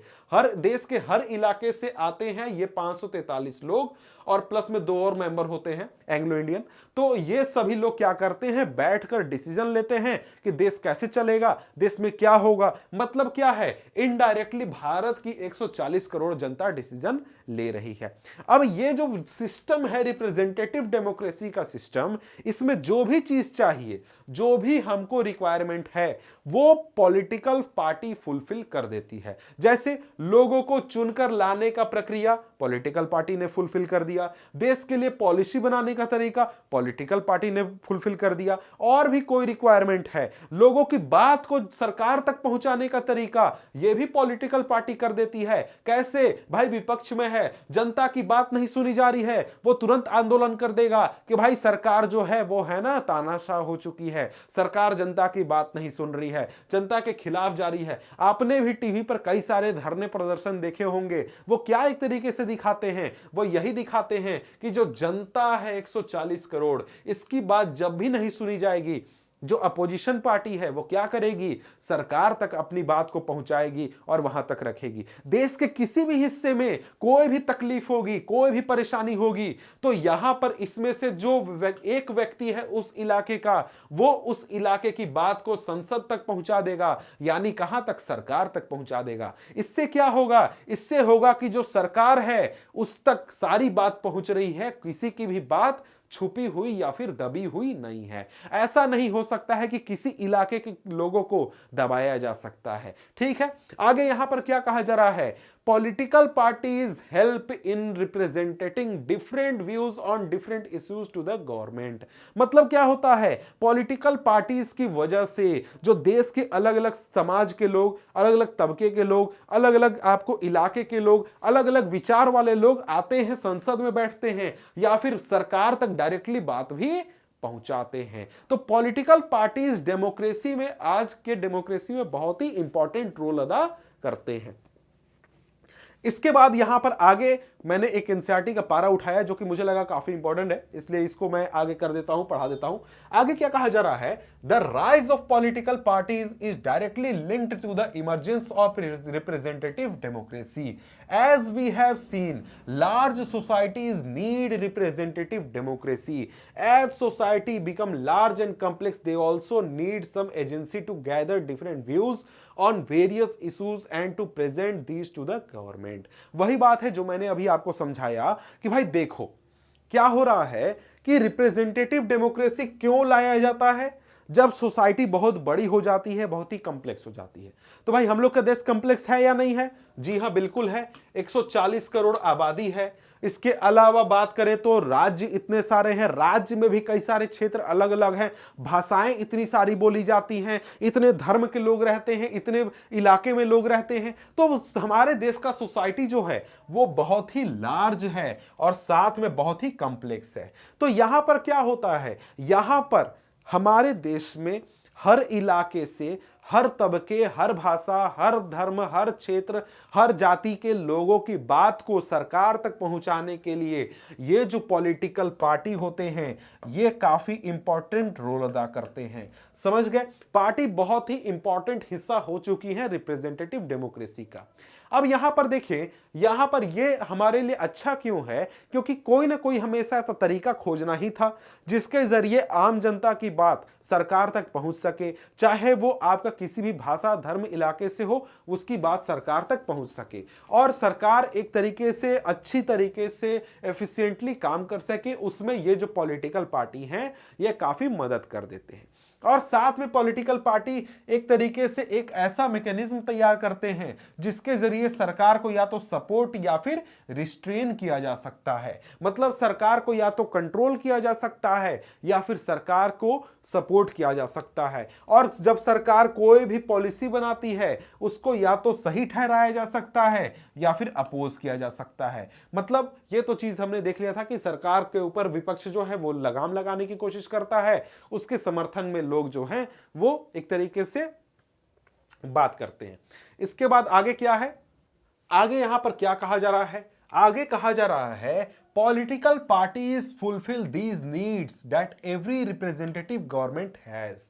मतलब जो भी रिप्रेजेंटेटिव गवर्नमेंट होता है उसकी जो भी जरूरतें होती हैं कि गवर्नमेंट सही तरीके से कैसे काम करे, उसको फुलफिल कौन करता है? पॉलिटिकल पार्टीज करते हैं। और इसी वजह से हम कह सकते हैं कि जो पॉलिटिकल पार्टीज हैं वो नेसेसरी कंडीशन है आज के डेमोक्रेसी के लिए। मतलब इनके बिना डेमोक्रेसी अच्छी तरीके से फंक्शन या फिर काम भी नहीं करने पाएगी। अब यहां पर आगे हमारा नेक्स्ट टॉपिक क्या आ जाता है? नेक्स्ट टॉपिक आ जाता है how many parties should we have. मतलब देखो, हमने तो यह समझ लिया कि भैया पार्टी बहुत इंपॉर्टेंट है, पॉलिटिकल पार्टी बहुत काम करती है, बहुत ही इंपॉर्टेंट है। लेकिन भैया कितनी पार्टी होनी चाहिए? क्या एक होनी चाहिए हमारे देश में, दो होनी चाहिए, या फिर चार होनी चाहिए, या फिर जितनी मन उतनी बना लो होनी चाहिए? कितनी होनी चाहिए भैया? तो यहां पर हम सबसे पहले देखते हैं कि भाई दुनिया में कौन कौन प्रकार के सिस्टम चलते हैं, कितनी पार्टियों वाले सिस्टम चलते हैं। तो यहां पर बात करें तो तीन प्रकार के हम बात करेंगे। सबसे पहला है वन पार्टी सिस्टम। मतलब क्या हुआ? देश में सिर्फ एक पार्टी है, कोई दूसरा पार्टी है ही नहीं, सिर्फ एक पार्टी सरकार बनाएगी, सरकार चलाएगी और वही सत्ता में बैठी हुई रहेगी, उसको कंपटीशन कोई नहीं देगा। दूसरा सिस्टम क्या है? Two party system. दो पार्टीज के बीच में कंपटीशन होगा, या तो ए पार्टी जीतेगा या तो बी पार्टी जीतेगा, दोनों के बीच में कंपटीशन होगा। एक सत्ता पक्ष में बैठेगा, दूसरा विपक्ष में बैठेगा। इसके बाद है मल्टी पार्टी सिस्टम। मतलब क्या? जितनी पार्टियां हैं बना लो, जिसको मन कर रहा है उसको पार्टी बना लो और क्या करो, चुनाव जाकर लड़ो, जीत गए तो ठीक, नहीं जीते तो घर बैठो। यह सिस्टम है, ठीक है। अब सबसे पहले हम बात करते हैं वन पार्टी सिस्टम की। वन पार्टी सिस्टम कहने का मतलब क्या हुआ? मतलब क्या हुआ कि देश में सिर्फ एक पार्टी ऐसी है जिसको कि सरकार बनाने और सरकार चलाने का परमिशन है, किसी और पार्टी को सरकार बनाने, चलाने या फिर सत्ता के लिए कंपटीशन देने का भी परमिशन नहीं है। जैसे एग्जांपल में चाइना में एक ही पार्टी है जिसका नाम क्या है? Communist party. कम्युनिस्ट पार्टी जो है सिर्फ यही सरकार बना सकती है और यही सरकार चलाती भी है, और कोई इसको पावर में कंपटीशन नहीं दे सकता है। वैसे बात करें तो आप चाइना में दूसरी पार्टी बना सकते हैं, लेकिन उसके लिए पहले तो आपको कम्युनिस्ट पार्टी से परमिशन लेना होगा। ठीक है, आप परमिशन लेके आपने एक छोटी सी पार्टी बना भी ली, लेकिन आप वो पार्टी बनाकर जाकर चुनाव नहीं लड़ सकते हैं। आप जाकर ऐसा नहीं बोल सकते हैं कि भैया कम्युनिस्ट पार्टी को हटा दो और हमको बना दो, हम बढ़िया काम कर देंगे। ऐसा नहीं हो सकता है। आप पार्टी बनाए हैं तो अपना घरे बैठिए, सिर्फ समाज सेवा कीजिए। आप कम्युनिस्ट पार्टी को चैलेंज नहीं कर सकते हैं। कम्युनिस्ट पार्टी से ही जो व्यक्ति चुना जाएगा, जो व्यक्ति जाकर बैठेगा संसद में, वही जाकर सरकार का हिस्सेदार बनेगा और कोई दूसरा व्यक्ति नहीं बनेगा। मतलब क्या है? मतलब कम्युनिस्ट पार्टी को कोई चैलेंज नहीं होगा, सिर्फ कम्युनिस्ट पार्टी ही चाइना पर रूल करेगी और कोई दूसरा पार्टी रूल नहीं करेगा। ठीक है, आगे यहां पर हमारा अगला क्या है? Two party system. अब टू पार्टी सिस्टम कहां पर है? यूएसए में है। यूएसए में 2 पार्टी सिस्टम है, या फिर बात करें तो ब्रिटेन में भी हम कह सकते हैं कि 2 पार्टी सिस्टम है। अब यहां पर 2 पार्टी सिस्टम कहने का मतलब क्या है कि भाई पावर के लिए जो कंपटीशन है वो 2 पार्टियों के बीच में हो रहा है। मतलब हो सकता है कि आप पार्टी बना सकते हैं, आप गए अमेरिका में आप पार्टी बना सकते हैं, लेकिन पावर के लिए मेन कंपटीशन क्या है? सिर्फ 2 पार्टियों के बीच में। जैसे ब्रिटेन में है, ब्रिटेन में आप शायद पार्टी बना सकते हैं, लेकिन मेन जो चुनाव जीतने का चांस है वो सिर्फ 2 ही पार्टी का है, तीसरे पार्टी का है ही नहीं। तो वो क्या हो गया? वो आपका हो गया 2 पार्टी सिस्टम। अमेरिका में 2 ही पार्टी हैं, ये दोनों को आप जानते हैं कि जो अभी चुनाव हुआ था राष्ट्रपति का चुनाव, उसमें ये दोनों कैंडिडेट थे, ये डेमोक्रेटिक पार्टी से थे, डेमोक्रेटिक पार्टी से, और ये रिपब्लिकन पार्टी से थे। तो ये दोनों आपस में कंपीट किए, ये जीत गए, ये हार गए, तो ये क्या हुआ? डेमोक्रेटिक पार्टी के प्रेसिडेंट चुने गए। इसके पहले जो चुनाव हुआ था उसमें ये व्यक्ति जीते थे रिपब्लिकन पार्टी से, और डेमोक्रेटिक पार्टी की हिलैरी क्लिंटन जो थी वो हार गई थी। लेकिन यहां पर मेन मुद्दा क्या है कि सिर्फ 2 ही लोगों के बीच में, यानी 2 पॉलिटिकल पार्टी के बीच में ही कंपटीशन हो रहा है, तीसरा कोई इस कंपटीशन में एंटर नहीं कर सकता है। तो ये क्या हो गया? 2 पार्टी सिस्टम हो गया। इसी तरीके से ब्रिटेन में भी होता है, वहां पर लेबर पार्टी और कंजर्वेटिव पार्टी है, ठीक है। इसके बाद है multi party system. Multi party system की बात करें तो मल्टी पार्टी सिस्टम में क्या होता है? मल्टी पार्टी सिस्टम में होता है कि भाई देखो, जो बहुत सारी पार्टियां हैं, मतलब बहुत सारी कहने का मतलब सैकड़ों हजारों से नहीं है, बहुत सारी कहने का मतलब है कि मोर देन 2 से ज्यादा पार्टियों को एक तरीके से चांस है कि वो चुनाव जीतकर सरकार बना सकती है। तो वो क्या हो गया? Multi party system. मतलब क्या है? बहुत सारी पार्टियां जो हैं वो पावर के लिए कंपीट कर रही हैं, और 2 पार्टी से ज्यादा के पास रीजनेबल चांस है पावर में आने का, या तो खुद के पावर से या फिर गठबंधन बनाकर। तब हम क्या कहते हैं? तब हम कहते हैं मल्टी पार्टी सिस्टम है। इंडिया में कौन सा सिस्टम है? मल्टी पार्टी सिस्टम है। क्यों? क्योंकि इंडिया में 2 से ज्यादा पार्टीज के चांसेस हैं चुनाव जीतकर सरकार बनाने के। क्या बोलेगा? नहीं सर, ऐसा थोड़ी है, बीजेपी अकेले सरकार बना ली। तो भाई बीजेपी ना बना ली, हो सकता है अगला चुनाव में बीजेपी हार जाए और यहां पर कांग्रेस भी हार जाए, और यहां पर ये दोनों पार्टी मिलकर क्या करे? सरकार बना ले। तो क्या हो गया? हो सकता है या नहीं? बिल्कुल हो सकता है। जैसे अभी आप एग्जाम्पल देख लें। एग्जाम्पल क्या है? पंजाब का चुनाव हुआ। पंजाब के चुनाव में एक तरफ कौन था? कांग्रेस पार्टी थी, दूसरी तरफ बीजेपी भी फाइट कर रही थी, शिरोमणि अकाली दल भी फाइट कर रही थी, आम आदमी भी फाइट कर रही थी। कौन जीतेगा किसी को नहीं पता चल रहा था। तो वहां पर क्या हो गया? मल्टी कॉर्नर फाइट हो रहा था। उसमें से आम आदमी पार्टी जो थी वो चुनाव जीत गई। इसी तरीके से आप जब दिल्ली के चुनाव को देखिए तो वहां पर भी दिल्ली में क्या था? 1 नहीं, 2 नहीं, 3 पार्टियां चुनाव लड़ रही थी चुनाव जीतने के लिए। कौन? आम आदमी पार्टी, कांग्रेस और बीजेपी। तो क्या हो गया? मल्टी पार्टी सिस्टम हुआ या फिर नहीं हुआ? जी हां, बिल्कुल हुआ। 2 पार्टी से ज्यादा पार्टियों के चुनाव जीतने के चांसेस हो तो क्या हो जाएगा? Multi party system. इंडिया में कौन सा सिस्टम है? मल्टी पार्टी सिस्टम है, ठीक है। यहां पर अगर हम आगे देखते हैं तो आगे हमारे सामने आ जाता है एक इंपॉर्टेंट चीज, और यह है इलेक्शन कमीशन। कि भैया ये इलेक्शन कमीशन क्या होता है? तो भाई देखो, इलेक्शन कमीशन के मामले में जान लो कि भाई देखो, हमारे देश में जो चुनाव होते हैं, इलेक्शन होते हैं, उसका माई बाप दादा दादी सब इलेक्शन कमीशन है। मतलब क्या हो गया? यही चुनाव करवाता है, यही चुनाव के पहले सारे नियम कानून तय करता है, और सारे जो भी मतलब चुनाव से रिलेटेड जो भी हो सकता है सब चीज इलेक्शन कमीशन करता है। और इलेक्शन कमीशन बिल्कुल फ्री है, उसमें कोई भी किसी भी तरीके से इंटरफेयर नहीं कर सकता है, सरकार भी इंटरफेयर नहीं कर सकती है। मतलब क्या हो गया? Election commission of India, ECI इसको शॉर्ट में कहते हैं, is an autonomous body under the ownership of ministry of law and justice government of India. मतलब मिनिस्ट्री ऑफ लॉ और जस्टिस जो गवर्नमेंट ऑफ इंडिया है वो उसके तहत काम तो करता है, लेकिन सरकार के कंट्रोल में नहीं है। सरकार इलेक्शन कमीशन ऑफ इंडिया को ऑर्डर नहीं दे सकता है कि तुमको क्या करना है। समझ गए? ये सिर्फ एक तरीके से जो पैसे की मदद हुआ, अपॉइंटमेंट हुआ, वो भले कर सकता है, लेकिन ऑर्डर सरकार इलेक्शन कमीशन को नहीं दे सकता है। समझ गए?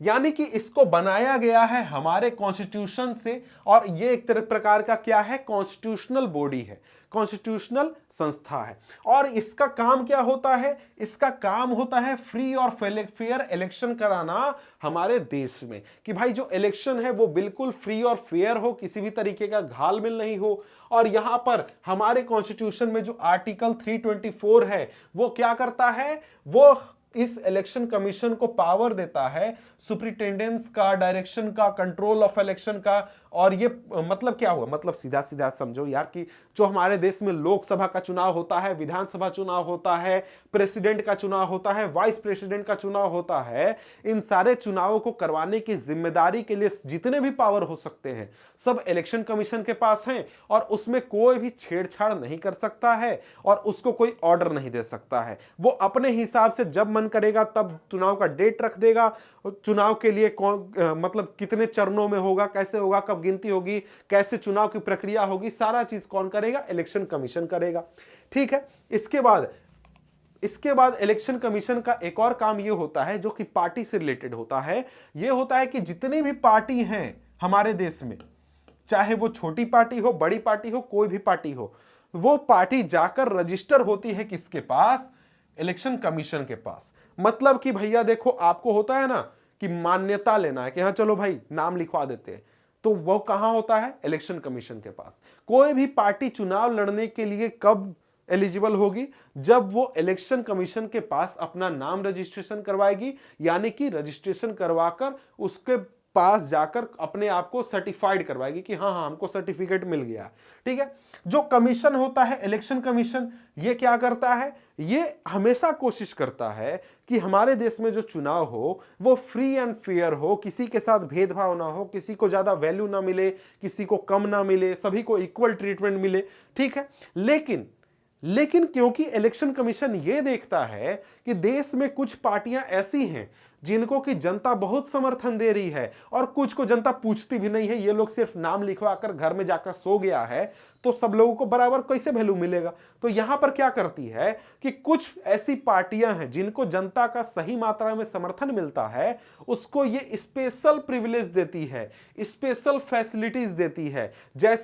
जैसे अगर हम बात करें तो यहां पर जो बड़ी पार्टियां होती हैं उनको कुछ स्पेशल प्रिविलेज मिलता है। क्या मिलता है, इनको कहा जाएगा सबसे पहले तो रिकॉग्नाइज्ड पॉलिटिकल पार्टी, इनको मिलेगा यूनिक सिंबल, मतलब ये जब जहां भी चुनाव लड़ेंगे तो ये अपना सिंबल यूज कर सकती हैं। साथ में इलेक्शन कमीशन को कोई डिसीजन लेना होगा तो वो पॉलिटिकल पार्टीज को बुलाएंगे, तो इन रिकॉग्नाइज्ड पॉलिटिकल पार्टी को बुलाया जाएगा, किसी भी आपको या मुझे नहीं बुलाया जाएगा। तो यहां पर क्या होता है, इनको स्पेशल ट्रीटमेंट दिया जाता है इलेक्शन कमीशन के द्वारा। अब यहां पर जो रिकॉग्नाइज्ड पॉलिटिकल पार्टी होती हैं ये दो प्रकार की होती हैं। पहला तो नेशनल पार्टी होती है, जो कि ऐसी पार्टी होती है जिसका प्रेजेंस या फिर जिसका सपोर्ट नेशनल लेवल पर है, मतलब देश स्तर पर लोग उसको सपोर्ट करते हैं, पसंद करते हैं। और दूसरी पार्टी ऐसी होती है जिसको कि स्टेट पार्टी कहते हैं। ये ऐसी पॉलिटिकल पार्टी होती है जिसका प्रेजेंस या फिर इन्फ्लुएंस किसी खास स्टेट या फिर रीजन में होता है, मतलब एक राज्य में जो बहुत ही पॉपुलर है लेकिन उसके अलावा दूसरे राज्य में नहीं है, तो ये क्या हो गया, आपका स्टेट पार्टी। आइए सबसे पहले हम बात कर लेते हैं किसके बारे में, नेशनल पॉलिटिकल पार्टीज के बारे में। इनके बारे में थोड़ा डिटेल में देख लेते हैं और साथ में जितने भी नेशनल पॉलिटिकल पार्टी हैं सबको हम देख लेते हैं।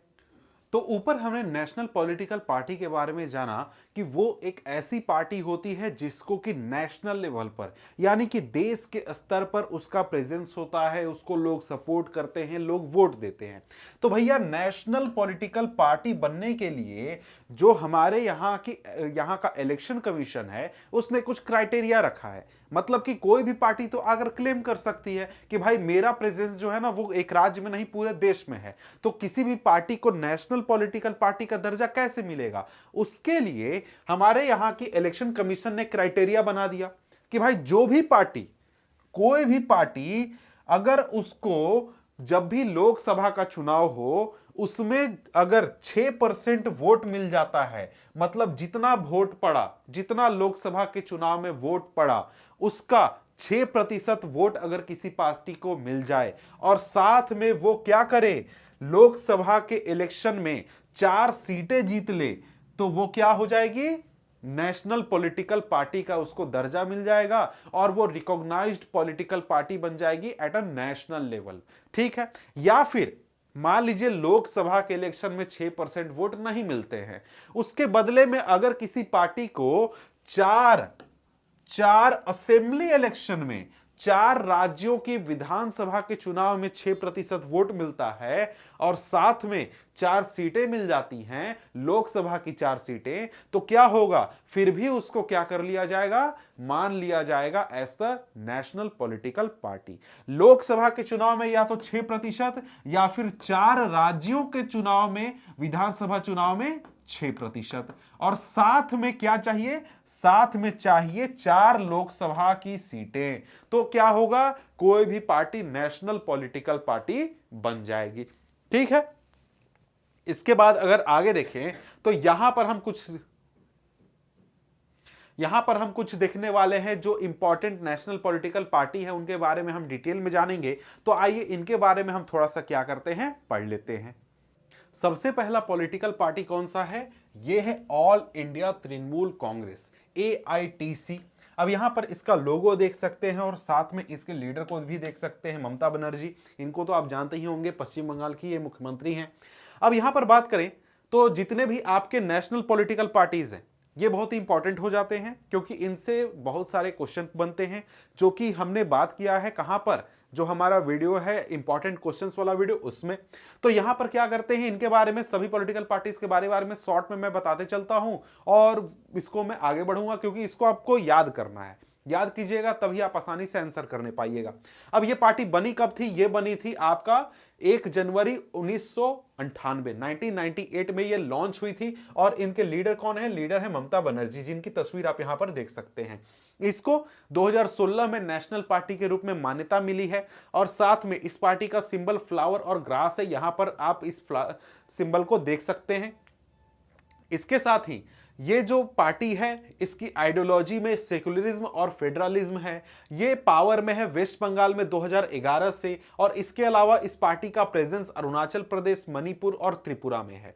और जनरल इलेक्शन 2014 में जो हुआ था, इसमें इस पार्टी को 3.84% वोट्स मिले थे और 34 सीट्स इसने जीती थी, जिसकी वजह से ये पार्टी 4th लार्जेस्ट पार्टी बनी लोकसभा में। ठीक है। अब यहां पर हो सकता है कि भाई ये जो डाटा है ये 2014 का है, 2019 का भी डाटा आप ध्यान दे दीजिएगा कि 2019 में कितने सीट और कितने % वोट्स मिले थे।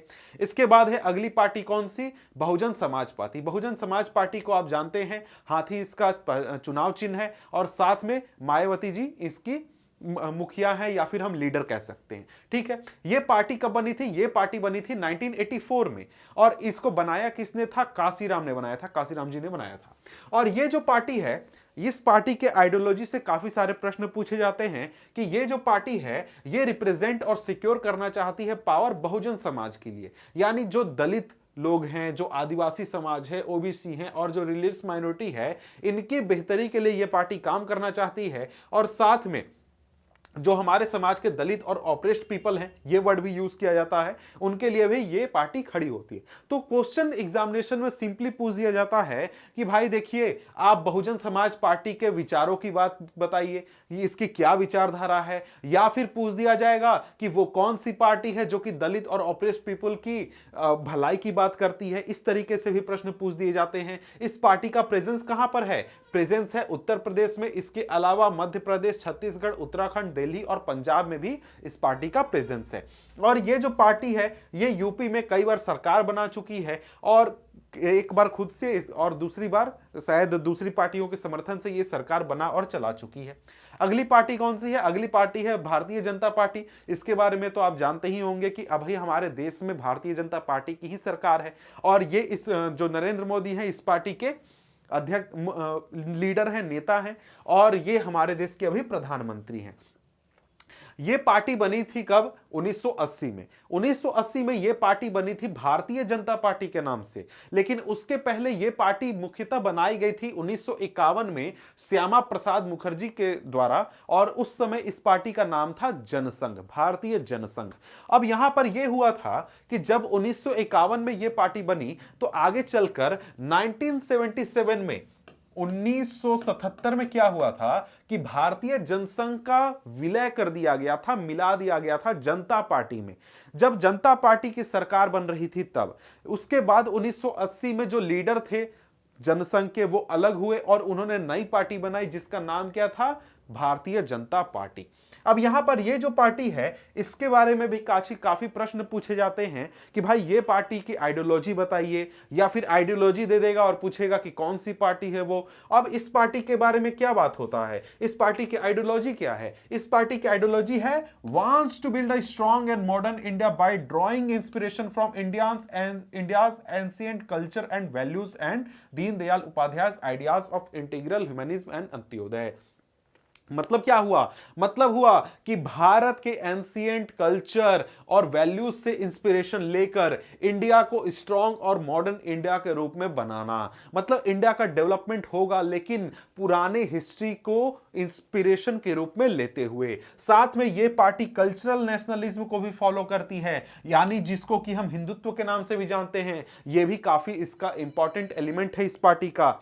और यहां पर यह एक तरीके से इंडिया में जो इसका पॉलिटिक्स है उसमें हिंदुत्व काफी इंपॉर्टेंट रोल अदा करता है। और क्वेश्चन आपसे पूछता है तो हिंदुत्व नहीं देता है, आपको क्या देगा? कल्चरल नेशनलिज्म देगा कि भैया कौन सी पार्टी है जो कि कल्चरल नेशनलिज्म में विश्वास रखती है, तो वहां कौन सी पार्टी हो जाएगी?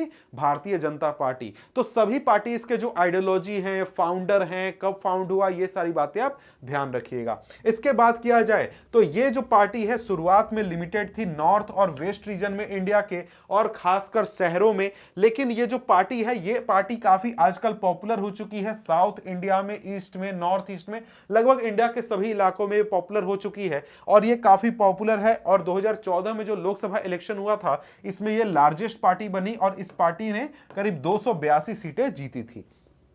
ठीक है, देखिए यहां पर कितनी सीटें आई थी ये ज्यादा इंपॉर्टेंट नहीं है, मेनली इंपॉर्टेंट है आइडियोलॉजी, फाउंडर कौन था, कब फाउंड हुआ था, और इसका और भी यही सब कि कहां प्रेजेंट है ये। ठीक है, इसके बाद अगली पार्टी कौन सी है? Communist party of India.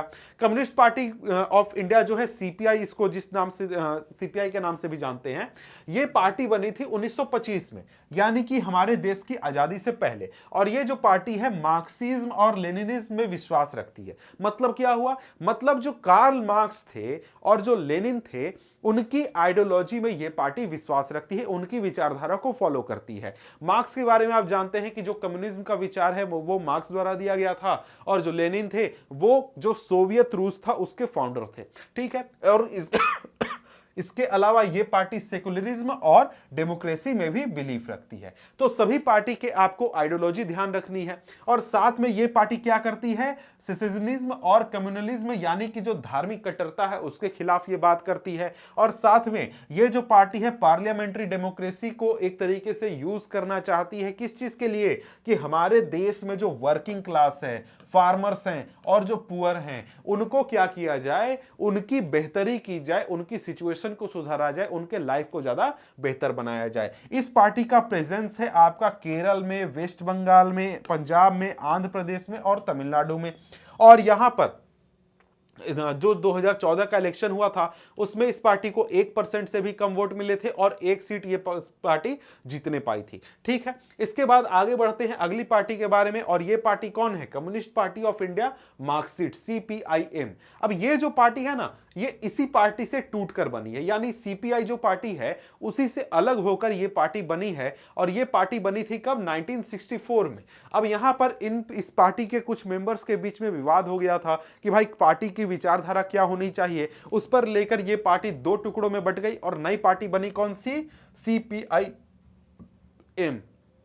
ठीक है, यह पार्टी बनी 1964 में और यह बिलीव करती है मार्क्सिज्म और लेनिनिज्म में, जैसा कि हमने सीपीआई के मामले में देखा। ये पार्टी सोशलिज्म, सेकुलरिज्म और डेमोक्रेसी की बात करती है। साथ में इंपीरियलिज्म को अपोज करती है, मतलब जो पूंजीवाद है कि भाई बड़े बड़े बिलियनियर होंगे, वो बड़ी बड़ी प्रॉपर्टी रखेंगे, इसका ये अपोज करती है। साथ में कम्युनलिज्म का भी ये काफी ज्यादा अपोज करती है, यानी धार्मिक कट्टरता का भी काफी ज्यादा अपोज करती है। और ये भी डेमोक्रेसी को एक्सेप्ट करती है कि भाई इसके जरिए हम क्या करेंगे, हमारे देश में जो सोशियो इकोनॉमिक जस्टिस है, मतलब कि भाई जो समाज में गरीब अमीर और ऊंच नीच का भेदभाव है उसको खत्म करने के लिए हम इस्तेमाल करेंगे। और ये जो पार्टी है इसका प्रेजेंस काफी ज्यादा है वेस्ट बंगाल, केरल, त्रिपुरा में। और ये पार्टी पावर में वेस्ट बंगाल थी करीब 34 सालों के लिए, और 2014 के लोकसभा इलेक्शन में इसको करीब 3% वोट मिले और 9 सीटें इस पार्टी ने जीती थी। ठीक है, इसके बाद अगली पार्टी कौन सी है, इंडियन नेशनल कांग्रेस, आईएनसी। तो इस पार्टी के बारे में तो लगभग हर कोई जानता है, क्योंकि हमारे देश के स्वतंत्रता संग्राम में इस पार्टी का काफी ज्यादा योगदान रहा है और यह पार्टी हमारे देश की सबसे पुरानी पार्टी है। अब यहां पर इस पार्टी का लोगो आप देख सकते हैं, पहचान चिन्ह देख सकते हैं सभी पार्टियों के। शायद मैंने ध्यान नहीं दिया लेकिन आप देख सकते होंगे, पीछे बैक करके वीडियो आप थोड़ा सा देख लीजिएगा। और अभी प्रेजेंट में इसके लीडर कौन है, राहुल गांधी लीडर हैं और साथ में सोनिया गांधी इस पार्टी के लीडर हैं। अब यह पार्टी है, इसको हम कांग्रेस पार्टी के नाम से भी जानते हैं। यह पूरे दुनिया के सबसे पुरानी पार्टियों में से एक है। यह बनी थी 1885 में और इसमें कई सारे स्प्लिट हो चुके हैं, मतलब इस पार्टी से कई सारे लोग जो हैं वो अलग होकर अपनी खुद की पार्टी बना चुके हैं। अब यहां पर यह जो पार्टी थी ये जवाहरलाल नेहरू के लीडरशिप में एक तरीके से हमारे देश के चुनाव में आई थी। मतलब जब देश आजाद हो गया उसके बाद जो चुनाव हुए उसमें सबसे पहले लीड किसने किया था, जवाहरलाल नेहरू। अब यहां पर ये जो पार्टी है ये इंडिया को एक तरीके से मॉडर्न सेकुलर डेमोक्रेटिक रिपब्लिक बनाना चाहती है, या फिर इसने जब जवाहरलाल नेहरू थे उस समय में उसके लिए काम किया था और आज भी उसी विचारधारा को फॉलो करती है। और ये जो पार्टी थी रूलिंग पार्टी के रूप में थी 1977 तक भारत में, मतलब 1977 तक इसी पार्टी का शासन था और इसके बाद 1980 से 89 तक भी इस पार्टी का शासन था। और 1989 के बाद 1989 के बाद ये जो पार्टी थी इसमें काफी ज्यादा डिक्लाइन देखने को मिला और इसके साथ ही ये इस पार्टी का प्रेजेंस भी इंडिया में काफी ज्यादा कम हुआ है। लेकिन आज भी अगर हम देखें तो इंडिया के लगभग सभी इलाकों में आपको कांग्रेस पार्टी का प्रेजेंस आपको देखने को मिल जाएगा। और ये जो पार्टी है इस पार्टी का मेन आइडिया क्या है, प्रोमोट सेकुलरिज्म, सेकुलरिज्म को प्रमोट करना और साथ में जो वीकर सेक्शन है और जो माइनॉरिटीज हैं उनका वेलफेयर करना, यानी कि जो हमारे समाज के कमजोर तबके हैं और जो माइनॉरिटी है, धार्मिक अल्पसंख्यक लोग हैं, उनकी बेहतरी के लिए काम करना। अब यहां पर बात करें तो अगली पार्टी कौन सी है, नेशनलिस्ट कांग्रेस पार्टी, एनसीपी। अब बात करें तो ये जो पार्टी है ना ये कांग्रेस पार्टी से ही टूटकर बनी है, यानी कांग्रेस से ही कुछ लीडर्स अलग हो गए और उन्होंने क्या बना दिया, एक पार्टी बना दिया। ठीक है, अब यहां पर ये जो पार्टी है ये बनी थी कब, 1999 में, 1999 में। कब बनी थी, 1999 में। और ये एक तरीके से कांग्रेस पार्टी से अलग होकर बनी थी। ये डेमोक्रेसी को सपोर्ट करती है, गांधीयन सेकुलरिज्म को फॉलो करती है, इक्वालिटी, इक्विलिटी और सोशल जस्टिस और फेडरलिज्म को फॉलो करती है। ये पार्टी काफी इंपॉर्टेंट है महाराष्ट्र में और इसके अलावा इस पार्टी का मेघालय, मणिपुर और असम में भी काफी ज्यादा प्रेजेंस है। और यहां पर जो 2004 से 2014 तक जो कांग्रेस पार्टी के द्वारा लेड यूनाइटेड प्रोग्रेसिव अलायंस जो था उसमें ये काफी ज्यादा साथ में मिलकर ये लोग सरकार चला रहे थे। तो यहां पर एक और ध्यान रखिएगा कि कांग्रेस पार्टी के लीडरशिप में जो गठबंधन बना था, यानी जो फ्रंट बना था हम कह सकते हैं, वो कौन सा था, यूनाइटेड प्रोग्रेसिव अलायंस। अब यहां पर जो बीजेपी है उसके लीडरशिप में जो गठबंधन चल रहा है ये कौन सा है, एनडीए, नेशनल डेमोक्रेटिक अलायंस। ठीक है, ये पॉइंट भी ध्यान रखिएगा, ये भी क्वेश्चन पूछ दिया जाता है। इसके बाद बारी आती है अगले सेक्शन की और ये है स्टेट पॉलिटिकल पार्टीज। अब देखिए हमने देखा कि कुछ पार्टियों को नेशनल पॉलिटिकल पार्टी के रूप में मान्यता मिल जाता है, वहीं कुछ पार्टी ऐसे हैं जिनको कि स्टेट पॉलिटिकल पार्टी के रूप में मान्यता मिलता है। अब स्टेट पॉलिटिकल पार्टी कहने का मतलब क्या है कि आप किसी एक राज्य में काफी ज्यादा पॉपुलर हैं, आप दूसरे राज्यों में अभी तक नहीं पहुंचे हैं या फिर नहीं पॉपुलर हुए हैं। अब स्टेट पार्टी की मान्यता मिलने का दर्जा क्या है, इसमें दर्जा यह है कि कोई भी पार्टी जिसको कि 6% वोट मिलते हैं किसी भी विधानसभा चुनाव में, जैसे अगर मैं कोई पार्टी बनाता हूं और मुझे चाहिए कि मैं क्या करूं कि दिल्ली में जो चुनाव हो रहा है ना, दिल्ली के चुनाव में मुझे क्या करना है, स्टेट पार्टी का दर्जा चाहिए। तो दिल्ली में जो चुनाव होगा, विधानसभा का चुनाव, उसमें मान लीजिए कि 100 वोट पड़े, तो 100 वोट में से 6 वोट मेरी पार्टी के कैंडिडेट्स को मिलने चाहिए। और साथ में क्या होना चाहिए, साथ में मुझे 2 सीट जीतना होगा, कोई भी 2 सीट राज्य में से जीतना होगा। 6% वोट प्लस 2 सीट, तो क्या हो जाएगा, मेरी पार्टी को दिल्ली के स्टेट पार्टी का दर्जा मिल जाएगा। उसी तरीके से जिस राज्य में मैं जाऊंगा, हर राज्य में यही क्राइटेरिया होगा। और हां, क्या करना होगा, अगर इसी तरीके से 4 राज्यों में मुझे 6% वोट मिल जाते हैं और मैं 4 लोकसभा की सीटें भी जीत जाता हूं, तो मुझे क्या मिल जाएगा, नेशनल पार्टी का दर्जा मिल जाएगा। ठीक है, इसके बाद देखिए आगे कहा जा रहा है कि नेशनल पार्टी के अलावा आज हमारे देश में ज्यादातर जो पार्टीज हैं, वो रिकॉग्नाइज्ड पार्टी जो हैं, वो क्या हैं, वो एक तरीके से स्टेट पार्टीज हैं। बहुत सारी पार्टीज हैं जिनको कि स्टेट पार्टी का भी मान्यता नहीं है, वो सिर्फ रजिस्ट्रेशन हुआ है, आंदोलन कर रहे हैं, चुनाव जीतना चाहते हैं लेकिन जीत नहीं पाए हैं। लेकिन हमारे देश में बात करें तो बहुत बड़ी संख्या में पार्टीज ऐसे हैं जिनको कि रीजनल पार्टी या फिर स्टेट पार्टी का दर्जा मिला हुआ है।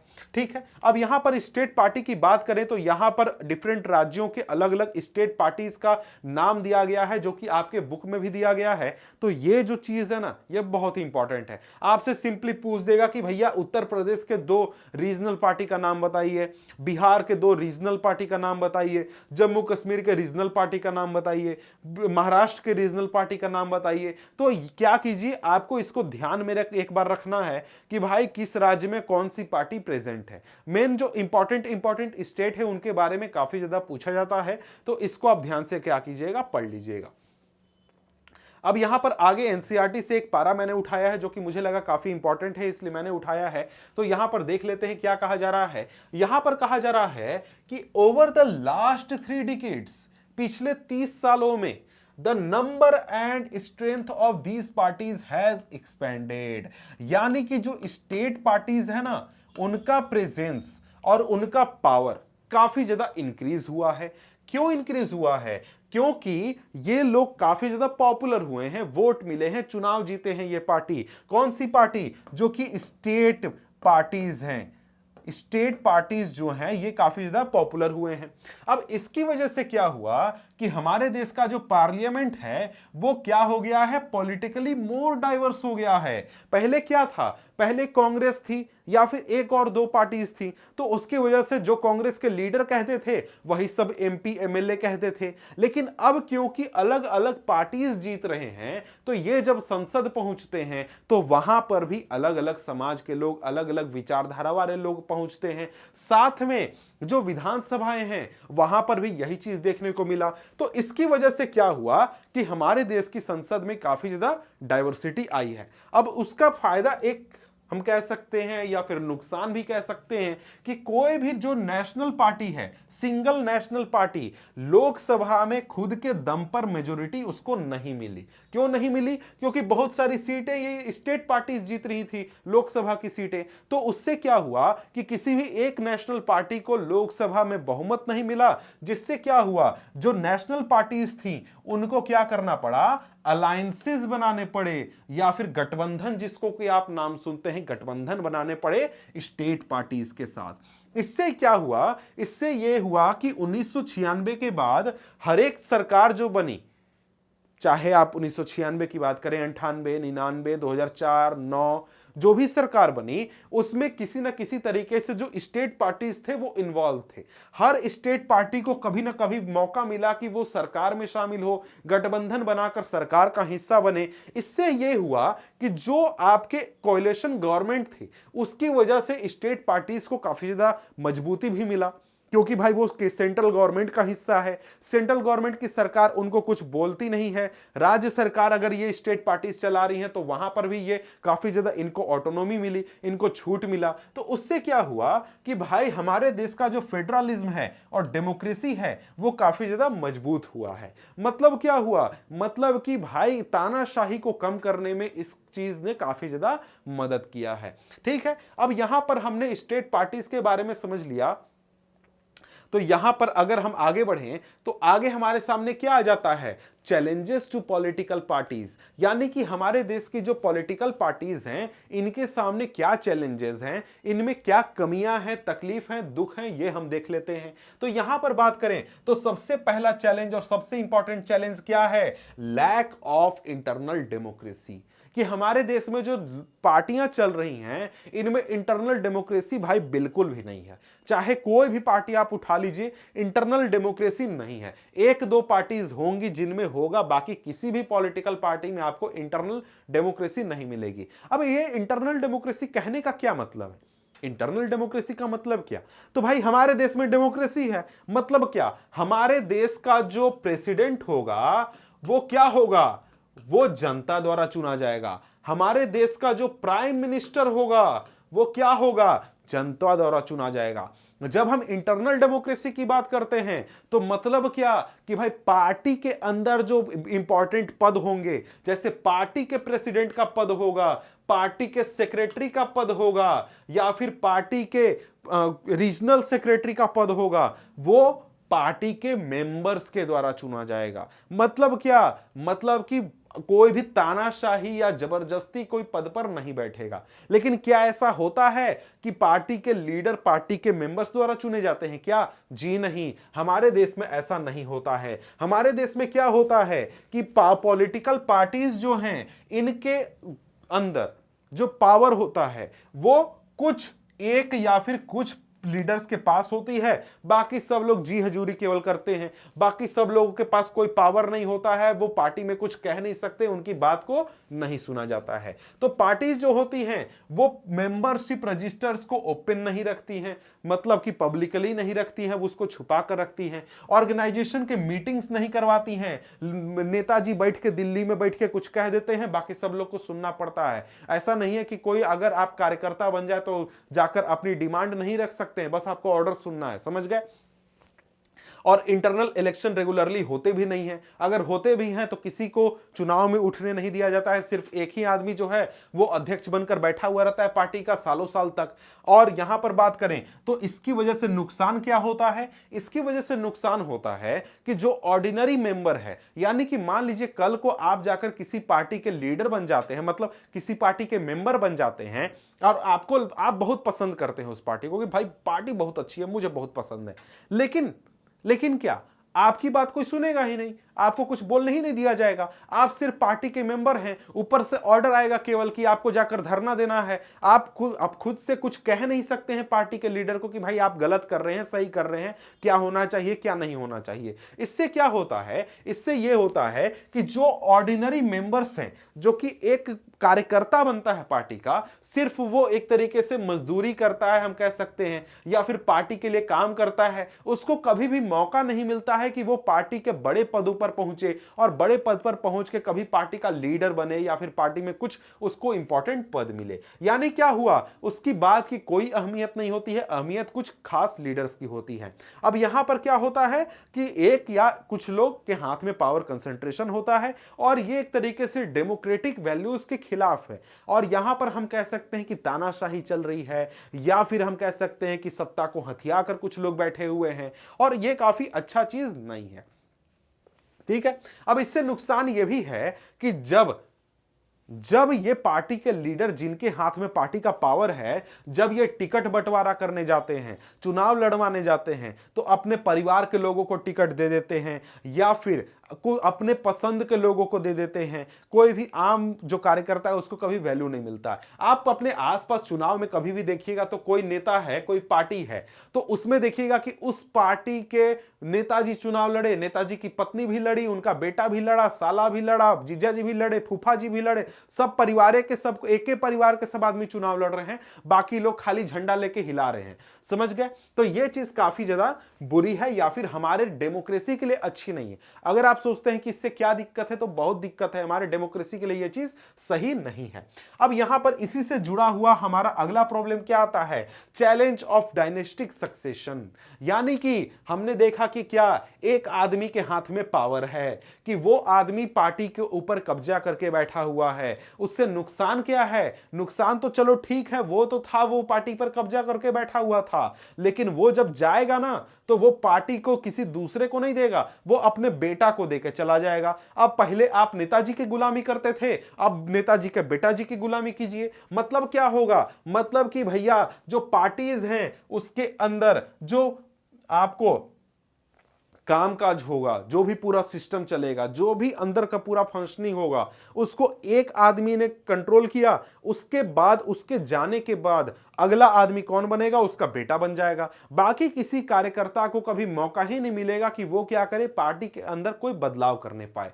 यानी क्या हुआ कि ऑर्डिनरी वर्कर के पास कभी ये चांस आएगा ही नहीं कि वो टॉप पोजीशन पर पहुंचे या फिर किसी भी पोजीशन पर पार्टी के अंदर पहुंचे। यानी क्या होता है? मतलब कि जो लोग नेताजी के करीब होते हैं या फिर नेताजी के फैमिली मेंबर होते हैं, उनको बहुत वैल्यू मिलता है, बहुत उनको फेवर मिलते हैं, चुनाव लड़ने का मौका मिलता है। सिर्फ वही पार्टी सारी चीजें करती है, बाकी किसी को अहमियत नहीं मिलती है। अब यहां पर यह बोलेगा कि चलो भैया उस नेता ने पार्टी बनाया तो वो कर रहा है, क्या दिक्कत है? बहुत दिक्कत है भाई।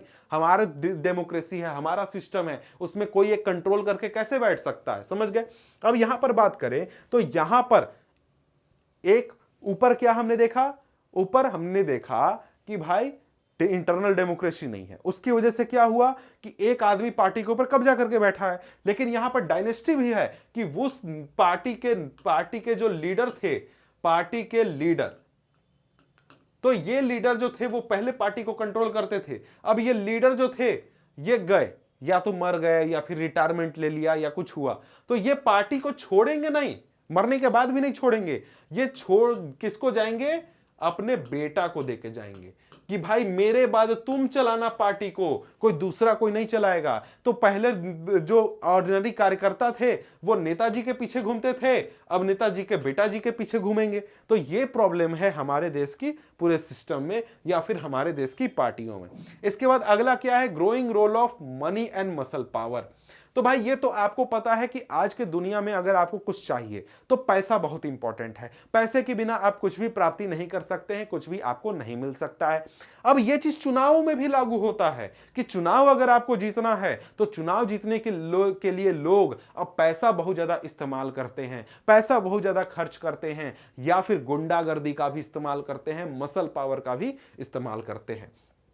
अब क्योंकि चुनाव जीतने के लिए ही पार्टियां लड़ रही हैं, चुनाव जीतना पार्टी के लिए बहुत इंपॉर्टेंट है, तो जितनी भी पार्टियां हैं वो चुनाव जीतने के लिए कुछ भी करने के लिए तैयार हैं।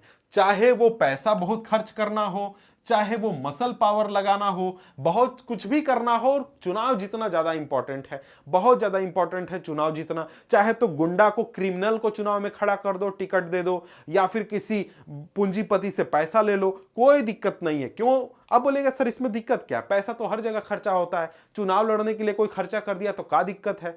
दिक्कत है। क्या दिक्कत है? समझो कि देखो कोई पार्टी है, वो चाहती है कि चुनाव जीते, चुनाव जीतने में वो चाहती है कि क्या करे? 100 करोड़ रुपया खर्चा करे, 100 करोड़ खर्चा करे। अब ये 100 करोड़ आएगा कहां से? 100 करोड़ आएगा किसी इंडस्ट्रियलिस्ट से आएगा। अब इस इंडस्ट्रियलिस्ट ने 100 करोड़ दिए हैं पार्टी को, तो भाई पार्टी जब चुनाव जीत जाएगी तो इसको 100 करोड़ के बदले में भी तो कुछ चाहिए इस बिजनेसमैन को, कि भाई क्या चाहिए? तो या तो तुम मेरे हिसाब से कानून बना दो, मेरे लिए काम करो, हमको जहां फैक्ट्री लगाना है जमीन दिलवा दो, कुछ कर दो। मतलब जब पार्टी इस पैसे का उपयोग करके चुनाव जीतेगी तो पार्टी काम भी तो इसके लिए करेगी, आपके लिए थोड़े करेगी। आप तो खाली वोट दे दिए। तो यही प्रॉब्लम होता है कि जब पैसे के ऊपर पार्टी चुनाव जीतती है किसी दूसरे के, तो वो क्या होगा? वो एक तरीके से उसके लिए काम करती है। इसीलिए कहा जाता है कि भाई आप लोग पार्टी को चंदा दीजिए, जिस भी पार्टी को पसंद करते हैं उसको चंदा दीजिए। चंदा से क्या होगा? चंदा से होगा कि भाई वो पार्टी आपके लिए काम करेगी, उसको कहीं और पैसे के लिए जाना नहीं पड़ेगा। ठीक है, ये तो एक चीज हो गया। इसके अलावा गुंडे, जो क्रिमिनल्स होते हैं, आपको भी पता होगा कि आप किसी भी इलाके में रहते हो, आपके इलाके में कोई एक डॉन होता है जो कि बहुत पावरफुल होता है, उसकी सब लोग बात सुनते हैं, उसके सामने कोई खड़ा नहीं होता है, तो पार्टी जानती है कि भाई इस आदमी का दबदबा है, इसको टिकट देंगे, ये चुनाव जीत जाएगा। भले इसने मर्डर किया हो, रेप किया हो, कुछ भी किया हो, कोई दिक्कत नहीं है, आप अपने इलाके में जीत जाइएगा, इसलिए लीजिए टिकट, लीजिए जाइए लड़िए। तो पार्टियां क्या करती हैं, ऐसे लोगों को भी टिकट दे देती हैं। तो ये भी काफी बुरा है कि भाई कोई क्रिमिनल अगर मेरे इलाके से चुनाव जीतेगा तो क्या वो मेरे लिए भलाई का काम करेगा क्या? जी नहीं, उस ताकत का वो गलत इस्तेमाल करेगा, मेरे ही खिलाफ करेगा, ये मेरे इलाके पर शासन करने के लिए करेगा। समझ गए? इसलिए क्या होता है, इसलिए मनी और मसल पावर दोनों बुरी चीजें हैं, दोनों नहीं होने चाहिए हमारे सिस्टम में। अगला क्या कमी है? अगला है do not offer meaningful choice. मतलब कि भैया हमारे देश में जो पार्टियां हैं ना, हमको कोई फर्क ही नहीं पड़ता है कौन पार्टी चुनाव जीते, क्योंकि हर पार्टी एक ही वादा कर रही है। अब चुनाव में चुनाव हो रहा है, हर नेता आता है हर पार्टी का, वो बोलता है रोड बनवा देंगे, स्कूल बनवा देंगे, कॉलेज बनवा देंगे, मेडिकल कॉलेज बनवा देंगे, हॉस्पिटल बनवा देंगे। जितना आदमी आया चुनाव में, सब आदमी यही भाषण देके गया। तो आप बोलेगा किसी को वोट दें, इसको भी देंगे तो ये भी रोड बनवाएगा, उसको भी देंगे वो भी रोड बनवाएगा, उसको भी देंगे वो रोड बनवाएगा, कोई पार्टी में कोई फर्क ही नहीं है। तो फिर मेरे पास ऑप्शन क्या है, हमको फर्क का पड़े, ई जीत जाए, वो जीत जाए, वो जीत जाए, कोई पार्टी जीत जाए, हमको कुछ फर्क नहीं पड़ता है। तो फिर हम पार्टी में किसी एक पार्टी को जीतेंगे क्यों? मतलब क्या हुआ, मतलब कि अब वोटर के सामने पार्टीज के बीच में कोई उतना ज्यादा फर्क नहीं है, सभी पार्टियां एक जैसी हो चुकी हैं, एक ही बात कहती हैं, एक ही काम करने के लिए तैयार हैं। यहां पर एग्जांपल दिया गया है ब्रिटेन का। ब्रिटेन के कंजर्वेटिव पार्टी और जो लेबर पार्टी हैं, दोनों क्या हैं, दोनों एक तरीके से एक ही बात करते हैं, एक ही विचार रखते हैं, एक ही चीज को इंप्लीमेंट कराना चाहते हैं। तो ब्रिटेन में लेबर पार्टी जीते चाहे कंजर्वेटिव पार्टी जीते, जनता को क्या फर्क पड़ने वाला है? कोई नया चीज तो कोई दे नहीं रहा है। तो चुनाव कोई भी जीत जाए क्या फर्क पड़ता है? इसलिए जनता काफी बोर हो जाती है। अब यहां पर देखें तो यहां पर आगे देखें तो इसमें एक और प्रॉब्लम यह है कि कई बार क्या होता है कि नेता लोग जो है ना, वो एक पार्टी से दूसरी पार्टी में उछलते रहते हैं। जैसे आप भी चुनाव में देखते होंगे कि क्या होता है कि कई बार जो पार्टी है, जैसे एसपी है, बीजेपी है या फिर कांग्रेस है, यहां पर जो नेता पहले कांग्रेस में था वो बीजेपी में चला गया, बीजेपी वाला समाजवादी पार्टी में चला गया, समाजवादी पार्टी वाला कांग्रेस में आ गया। तो भाई देखो, पिछली बार मान लो कोई नेता था जो कि समाजवादी पार्टी में था, उसने सही काम नहीं किया था, तो जनता ने बोला कि भाई इस नेता को हम वोट नहीं देंगे, समाजवादी पार्टी को भी हम वोट नहीं देंगे। अब वो नेता उछल कर चला गया कहां? बीजेपी में। अब पार्टी ने मन बनाया था कि बीजेपी को वोट देंगे, लेकिन वो नेता आ गया बीजेपी में। अब बोल रहे कि यार ये तो बड़ा कंफ्यूजन है, हमको नेता को भी वोट नहीं देना है, इसको भी वोट नहीं देना है, लेकिन बीजेपी को देना है, लेकिन ये नेता को नहीं देना है। तो अब क्या किया जाए? अब यहां पर जो नेता बीजेपी वाला था, जो कि जनता को पसंद आ रहा था कि भाई हम ये नेता को देंगे, अभी नेता उछल के चला गया समाजवादी पार्टी में। तो क्या होगा? अब जनता कंफ्यूज कि भाई वोट किसको दें? ये सब नेता इधर उधर उछल रहा है, जो पसंद है वो खराब पार्टी में है, जो खराब पार्टी में खराब नेता है वो बढ़िया पार्टी में। इस तरीके से कंफ्यूजन है, जिसके खिलाफ गुस्सा है किसको वोट दे, ये भी बहुत कंफ्यूजन हो जाता है। तो इस वजह से क्या होता है, जनता के सामने बहुत ज्यादा प्रॉब्लम आ जाता है। जनता को लगता है सब पार्टी वैसा है, सब पार्टी चोर है, सबका नेता इसका नेता उसमें, उसका नेता उसमें, सब पार्टी चोर है, सबको किसको वोट दे, कोई बेकार है, सब राजनीति बेकार है। ऐसा आपने सुना होगा कि भाई जो पार्टीज है वो बहुत खराब होती हैं, राजनीति खराब होता है। ठीक है, ये तो हमने समझ लिया, 4 कमियां हमने देखी। तो आपसे एग्जामिनेशन में पूछेगा कि पार्टीज में क्या कमी होती है, तो ऊपर जो 4 हमने पॉइंट देखे, उन चारों पॉइंट को आप एक्सप्लेन कर दीजिएगा। ठीक है, आगे हमारे सामने क्या आता है, recent efforts and suggestion in India. मतलब क्या है, मतलब पार्टीज को रिफॉर्म कैसे किया जा सकता है, उसके लिए क्या क्या किया गया है, सबसे पहले यह समझिए। यह भी क्वेश्चन पूछता है कि भाई हाल फिलहाल में क्या स्टेप्स लिए गए हैं इंडिया के पॉलिटिकल पार्टीज को सुधारने के लिए। उसमें सबसे पहला क्या है कि कॉन्स्टिट्यूशन को अमेंड किया था, ताकि जो इलेक्टेड एमएलए और एमपी हैं वो पार्टीज पाला ना बदल लें। तो ऊपर हमने अभी तुरंत क्या देखा कि जो पार्टी है, एक नेता एक पार्टी को छोड़कर दूसरे में चला जाता है। तो पहले क्या होता था, मतलब 1980-90 के आसपास, कि जब भी चुनाव होता, इलेक्शन होता, कोई पार्टी मान लीजिए जीत जाती। जैसे मान लीजिए कि 1984 में इलेक्शन हुआ, 84 में इलेक्शन हुआ, कांग्रेस जीत गई, कांग्रेस पार्टी जीत गई, अपोजिशन में है बीजेपी। अब यहां पर कांग्रेस जीत गई है, इसको 300 सीटें मिले हैं, लेकिन बीजेपी वालों के पास बहुत पैसा है। ये लोग गए 300 में से किसी के पास, बोले कि बाबू पैसा देंगे 10-10 करोड़ रुपया, आ जाओ मेरे तरफ। तो क्या होगा, पैसा लेकर इन लोग आ जाएगा। अब यहां पर कांग्रेस वाला आएगा, बोलेगा मेरे पास भी पैसा बहुत है, तुम लोग लो, यहां गए थे ना, चलो वापस आओ, तो तुम लोग लो 20-20 करोड़ रुपया इस बार। तो यही होता था। इसकी वजह से क्या होता था कि कोई भी विधायक, कोई भी सांसद पैसे लेकर पार्टी बदल देता था। तो इस चीज को रोकने के लिए क्या किया गया, कॉन्स्टिट्यूशन में, संविधान में बदलाव किया गया कि हमारे देश में कोई एमपी और एमएलए अगर चुनाव जीत जाता है तो वो अपनी पार्टी को छोड़कर दूसरी पार्टी में पैसे लेकर शामिल नहीं हो सकता है। और इसके लिए क्या किया गया, एंटी डिफेक्शन लॉ लाया गया। एंटी डिफेक्शन लॉ, कौन सा लॉ, एंटी डिफेक्शन लॉ। इसका टारगेट क्या था कि भाई पैसे लेकर पार्टीज ना बदले एमपी और एमएलए, और सरकार के ऊपर खतरा ना हो।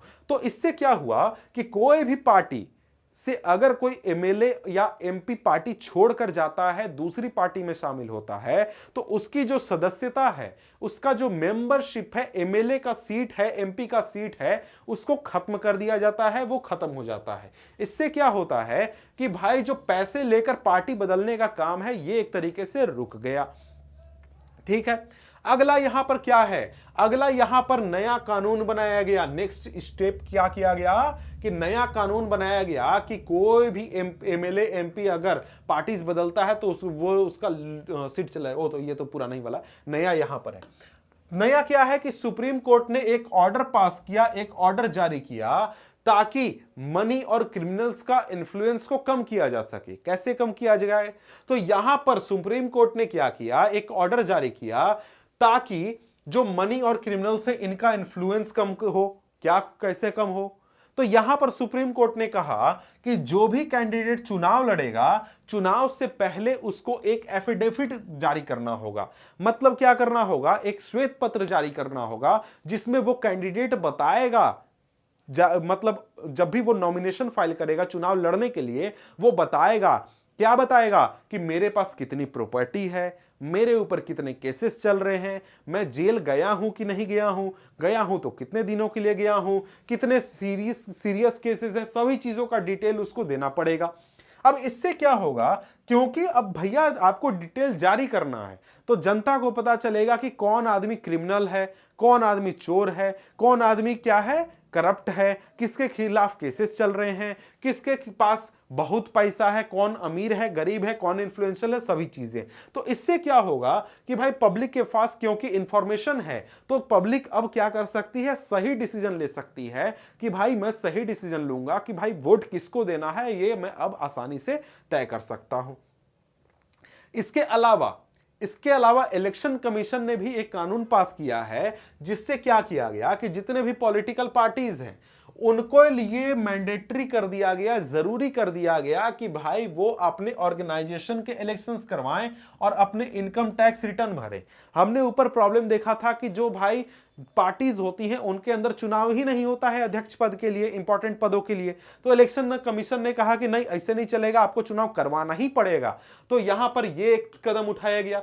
तो हर पार्टी में, चाहे वहां पर एक ही आदमी काहे नहीं जीते, मतलब एक ही आदमी उसका काहे नहीं लीडर हो, तो वहां पर चुनाव होते हैं और बार बार वही आदमी चुनाव जीत जाता है। तो यहां पर जो इलेक्शन कमीशन है उसने कोशिश तो किया कि भाई पार्टी में इंटरनल डेमोक्रेसी आए और साथ में पता चले कि पार्टी के पास कितना पैसा है। तो यहां पर यह कोशिश तो किया गया, लेकिन वो अभी सही तरीके से इंप्लीमेंट नहीं होता है, क्योंकि आप बहुत सारी पार्टीज को देखिएगा। जैसे एग्जांपल मैं देता हूं, कांग्रेस पार्टी का आप जानते हैं कि जो लीडर है सोनिया गांधी, वो करीब 20 साल 30 साल से बैठी हुई है अपने पद पर। इसके अलावा कोई भी पार्टी उठा लीजिए, उसमें यही चीज आपको देखने को मिले। कांग्रेस हो गया, यहां पर समाजवादी पार्टी देख सकते हैं, बीएसपी देख सकते हैं, या फिर आरजेडी देख सकते हैं, या फिर कोई भी पार्टी। यहां पर एक पार्टी दो पार्टी को छोड़ने की भी नहीं बात है, हर पार्टी का यही हाल है। एक या दो पार्टी शायद होंगी, जो कि मुझे तो ध्यान में नहीं है ऐसा कोई पार्टी जिसमें कि आपको इंटरनल डेमोक्रेसी बहुत अच्छी हो, किसी भी पार्टी में नहीं है। ठीक है, तो यहां पर इनकम टैक्स रिटर्न भी इसलिए जारी किया गया कि पता चले कि पार्टी के पास कितना पैसा है। इसके अलावा कुछ सजेशंस हैं जो कि इंप्लीमेंट किए जा सकते हैं। अभी तक जो हमने देखे वो क्या थे कि जो कि लागू किए जा चुके हैं। अब क्या है कि भाई सजेशन है जिसके जरिए सुधारा जा सकता है। मतलब आपसे पूछे कि कुछ सजेशन दीजिए जो जिसके जरिए हम पॉलिटिकल पार्टीज में सुधार ला सकते हैं, तो आप यहां पर ये सारे लिखिएगा। क्या लिखिएगा कि भाई सबसे पहले तो कानून बनना चाहिए जिसके जरिए इंटरनल पॉलिटिक्स को, इंटरनल अफेयर को पॉलिटिकल पार्टीज में कंट्रोल किया जाए। मतलब कि कोई आदमी अगर लगातार 20 साल से अध्यक्ष पद पर बैठा है तो उसके लिए कानून हो कि भैया 20 साल आप नहीं बैठ सकते हैं। इस तरीके का कुछ कानून होना चाहिए। इसके साथ ही एक तरीके से क्या करना चाहिए, मैंडेटरी बना देना चाहिए कि जो पॉलिटिकल पार्टीज हैं उसमें जो टिकट दिया जाए चुनाव लड़ने के लिए वो करीब 1/3 जो टिकट है वो महिलाओं को दिया जाए ताकि महिलाओं का रिप्रेजेंटेशन पॉलिटिक्स में बढ़े। और इसके अलावा कहा जाता है कि भाई स्टेट फंडिंग किया जाए इलेक्शन का। मतलब कि पैसे का पावर, पैसे का जो इन्फ्लुएंस है उसको कम करने के लिए जो चुनाव हो इसमें जो पैसा है वो सरकार दे। मतलब सरकार हर पार्टी को पैसा दे, या तो डायरेक्टली पैसा दे या फिर किसी और भी तरीके से पार्टियों की मदद करे। या तो वो पेट्रोल दे दे, एड चलाने के लिए टीवी पर टाइम दे दे, कुछ भी दे दे। मतलब क्या हो, पार्टीज के लिए मजबूरी ना रहे पैसे किसी से मजबूरी में लेना, किसी इंडस्ट्रियलिस्ट से या किसी से, ताकि वो जनता के लिए काम कर सके। अब इसके अलावा आगे यहां पर दो और तरीके हैं जिसके जरिए पॉलिटिकल पार्टीज को रिफॉर्म किया जा सकता है। ये तरीके आपसे जुड़ा हुआ है कि आपको लगता है कि किसी पार्टी में कमी है, आपको जो भी पार्टी पसंद है कि भाई उसमें थोड़ी सी कमी है, तो आप सबसे पहले क्या करो, आप पॉलिटिकल पार्टी में खुद शामिल होकर क्या करो, उसको सुधारने की कोशिश करो। आपको अगर इतना ज्यादा इंटरेस्ट है पॉलिटिक्स में, आप चाहते हैं कि सुधरे, तो आप खुद से जाकर शामिल हो जाओ। ये आप लिख सकते हैं। आप चाहे तो खुद से भी कर सकते हैं या फिर आप एग्जामिनेशन में लिख भी सकते हैं। इसके अलावा आप पॉलिटिकल पार्टीज के ऊपर प्रेशर भी बना सकते हैं कि भाई तुम जो ना, तुम सही काम नहीं कर रहे हो, तुम्हारे अंदर का सिस्टम सही नहीं चल रहा है, सुधारो। तो जनता का जब प्रेशर आएगा, कोई भी पार्टी क्या करेगी, बदलाव करेगी। तो इससे क्या होगा, इससे वो पार्टी तो सुधरेगी ही, वो पॉलिटिकल पार्टी अच्छी होगी ही, और हमारे देश का सिस्टम भी अच्छा होगा। क्यों अच्छा होगा? क्योंकि मान लीजिए कि हमारे देश में अगर 10 पॉलिटिकल पार्टी हैं, उनमें इंटरनल डेमोक्रेसी आ जाए, सभी सिस्टम सही से काम करने लगे, वो रियलिटी में अच्छे से जनता का मुद्दा उठाने लगे, तो भला उनका नहीं होगा, भला आपका होगा, मेरा होगा, आम जनता का होगा। इसलिए पॉलिटिकल पार्टीज को सुधारना, पॉलिटिकल पार्टीज की कमियों को दूर करना आपके और मेरे सभी लोगों के लिए बहुत ज्यादा इंपॉर्टेंट है। तो यहां पर ये जो चैप्टर है पॉलिटिकल पार्टीज, ये खत्म हो गया। इसके अलावा इस चैप्टर के ऊपर एक वीडियो है इंपॉर्टेंट क्वेश्चंस वाला, तो वो वीडियो आप क्या कीजिएगा, देख लीजिएगा, डिस्क्रिप्शन में आपको लिंक मिल जाएगा। अभी अपलोड नहीं हो रहा है, 1 या 2 दिन में अपलोड हो जाएगा, तो वहां से आप देख लीजिएगा। तब तक के लिए क्या करते हैं हम लोग, गुड बाय बोलते हैं। मिलते हैं आपसे हम अगले वीडियो में, तब तक के लिए गुड बाय।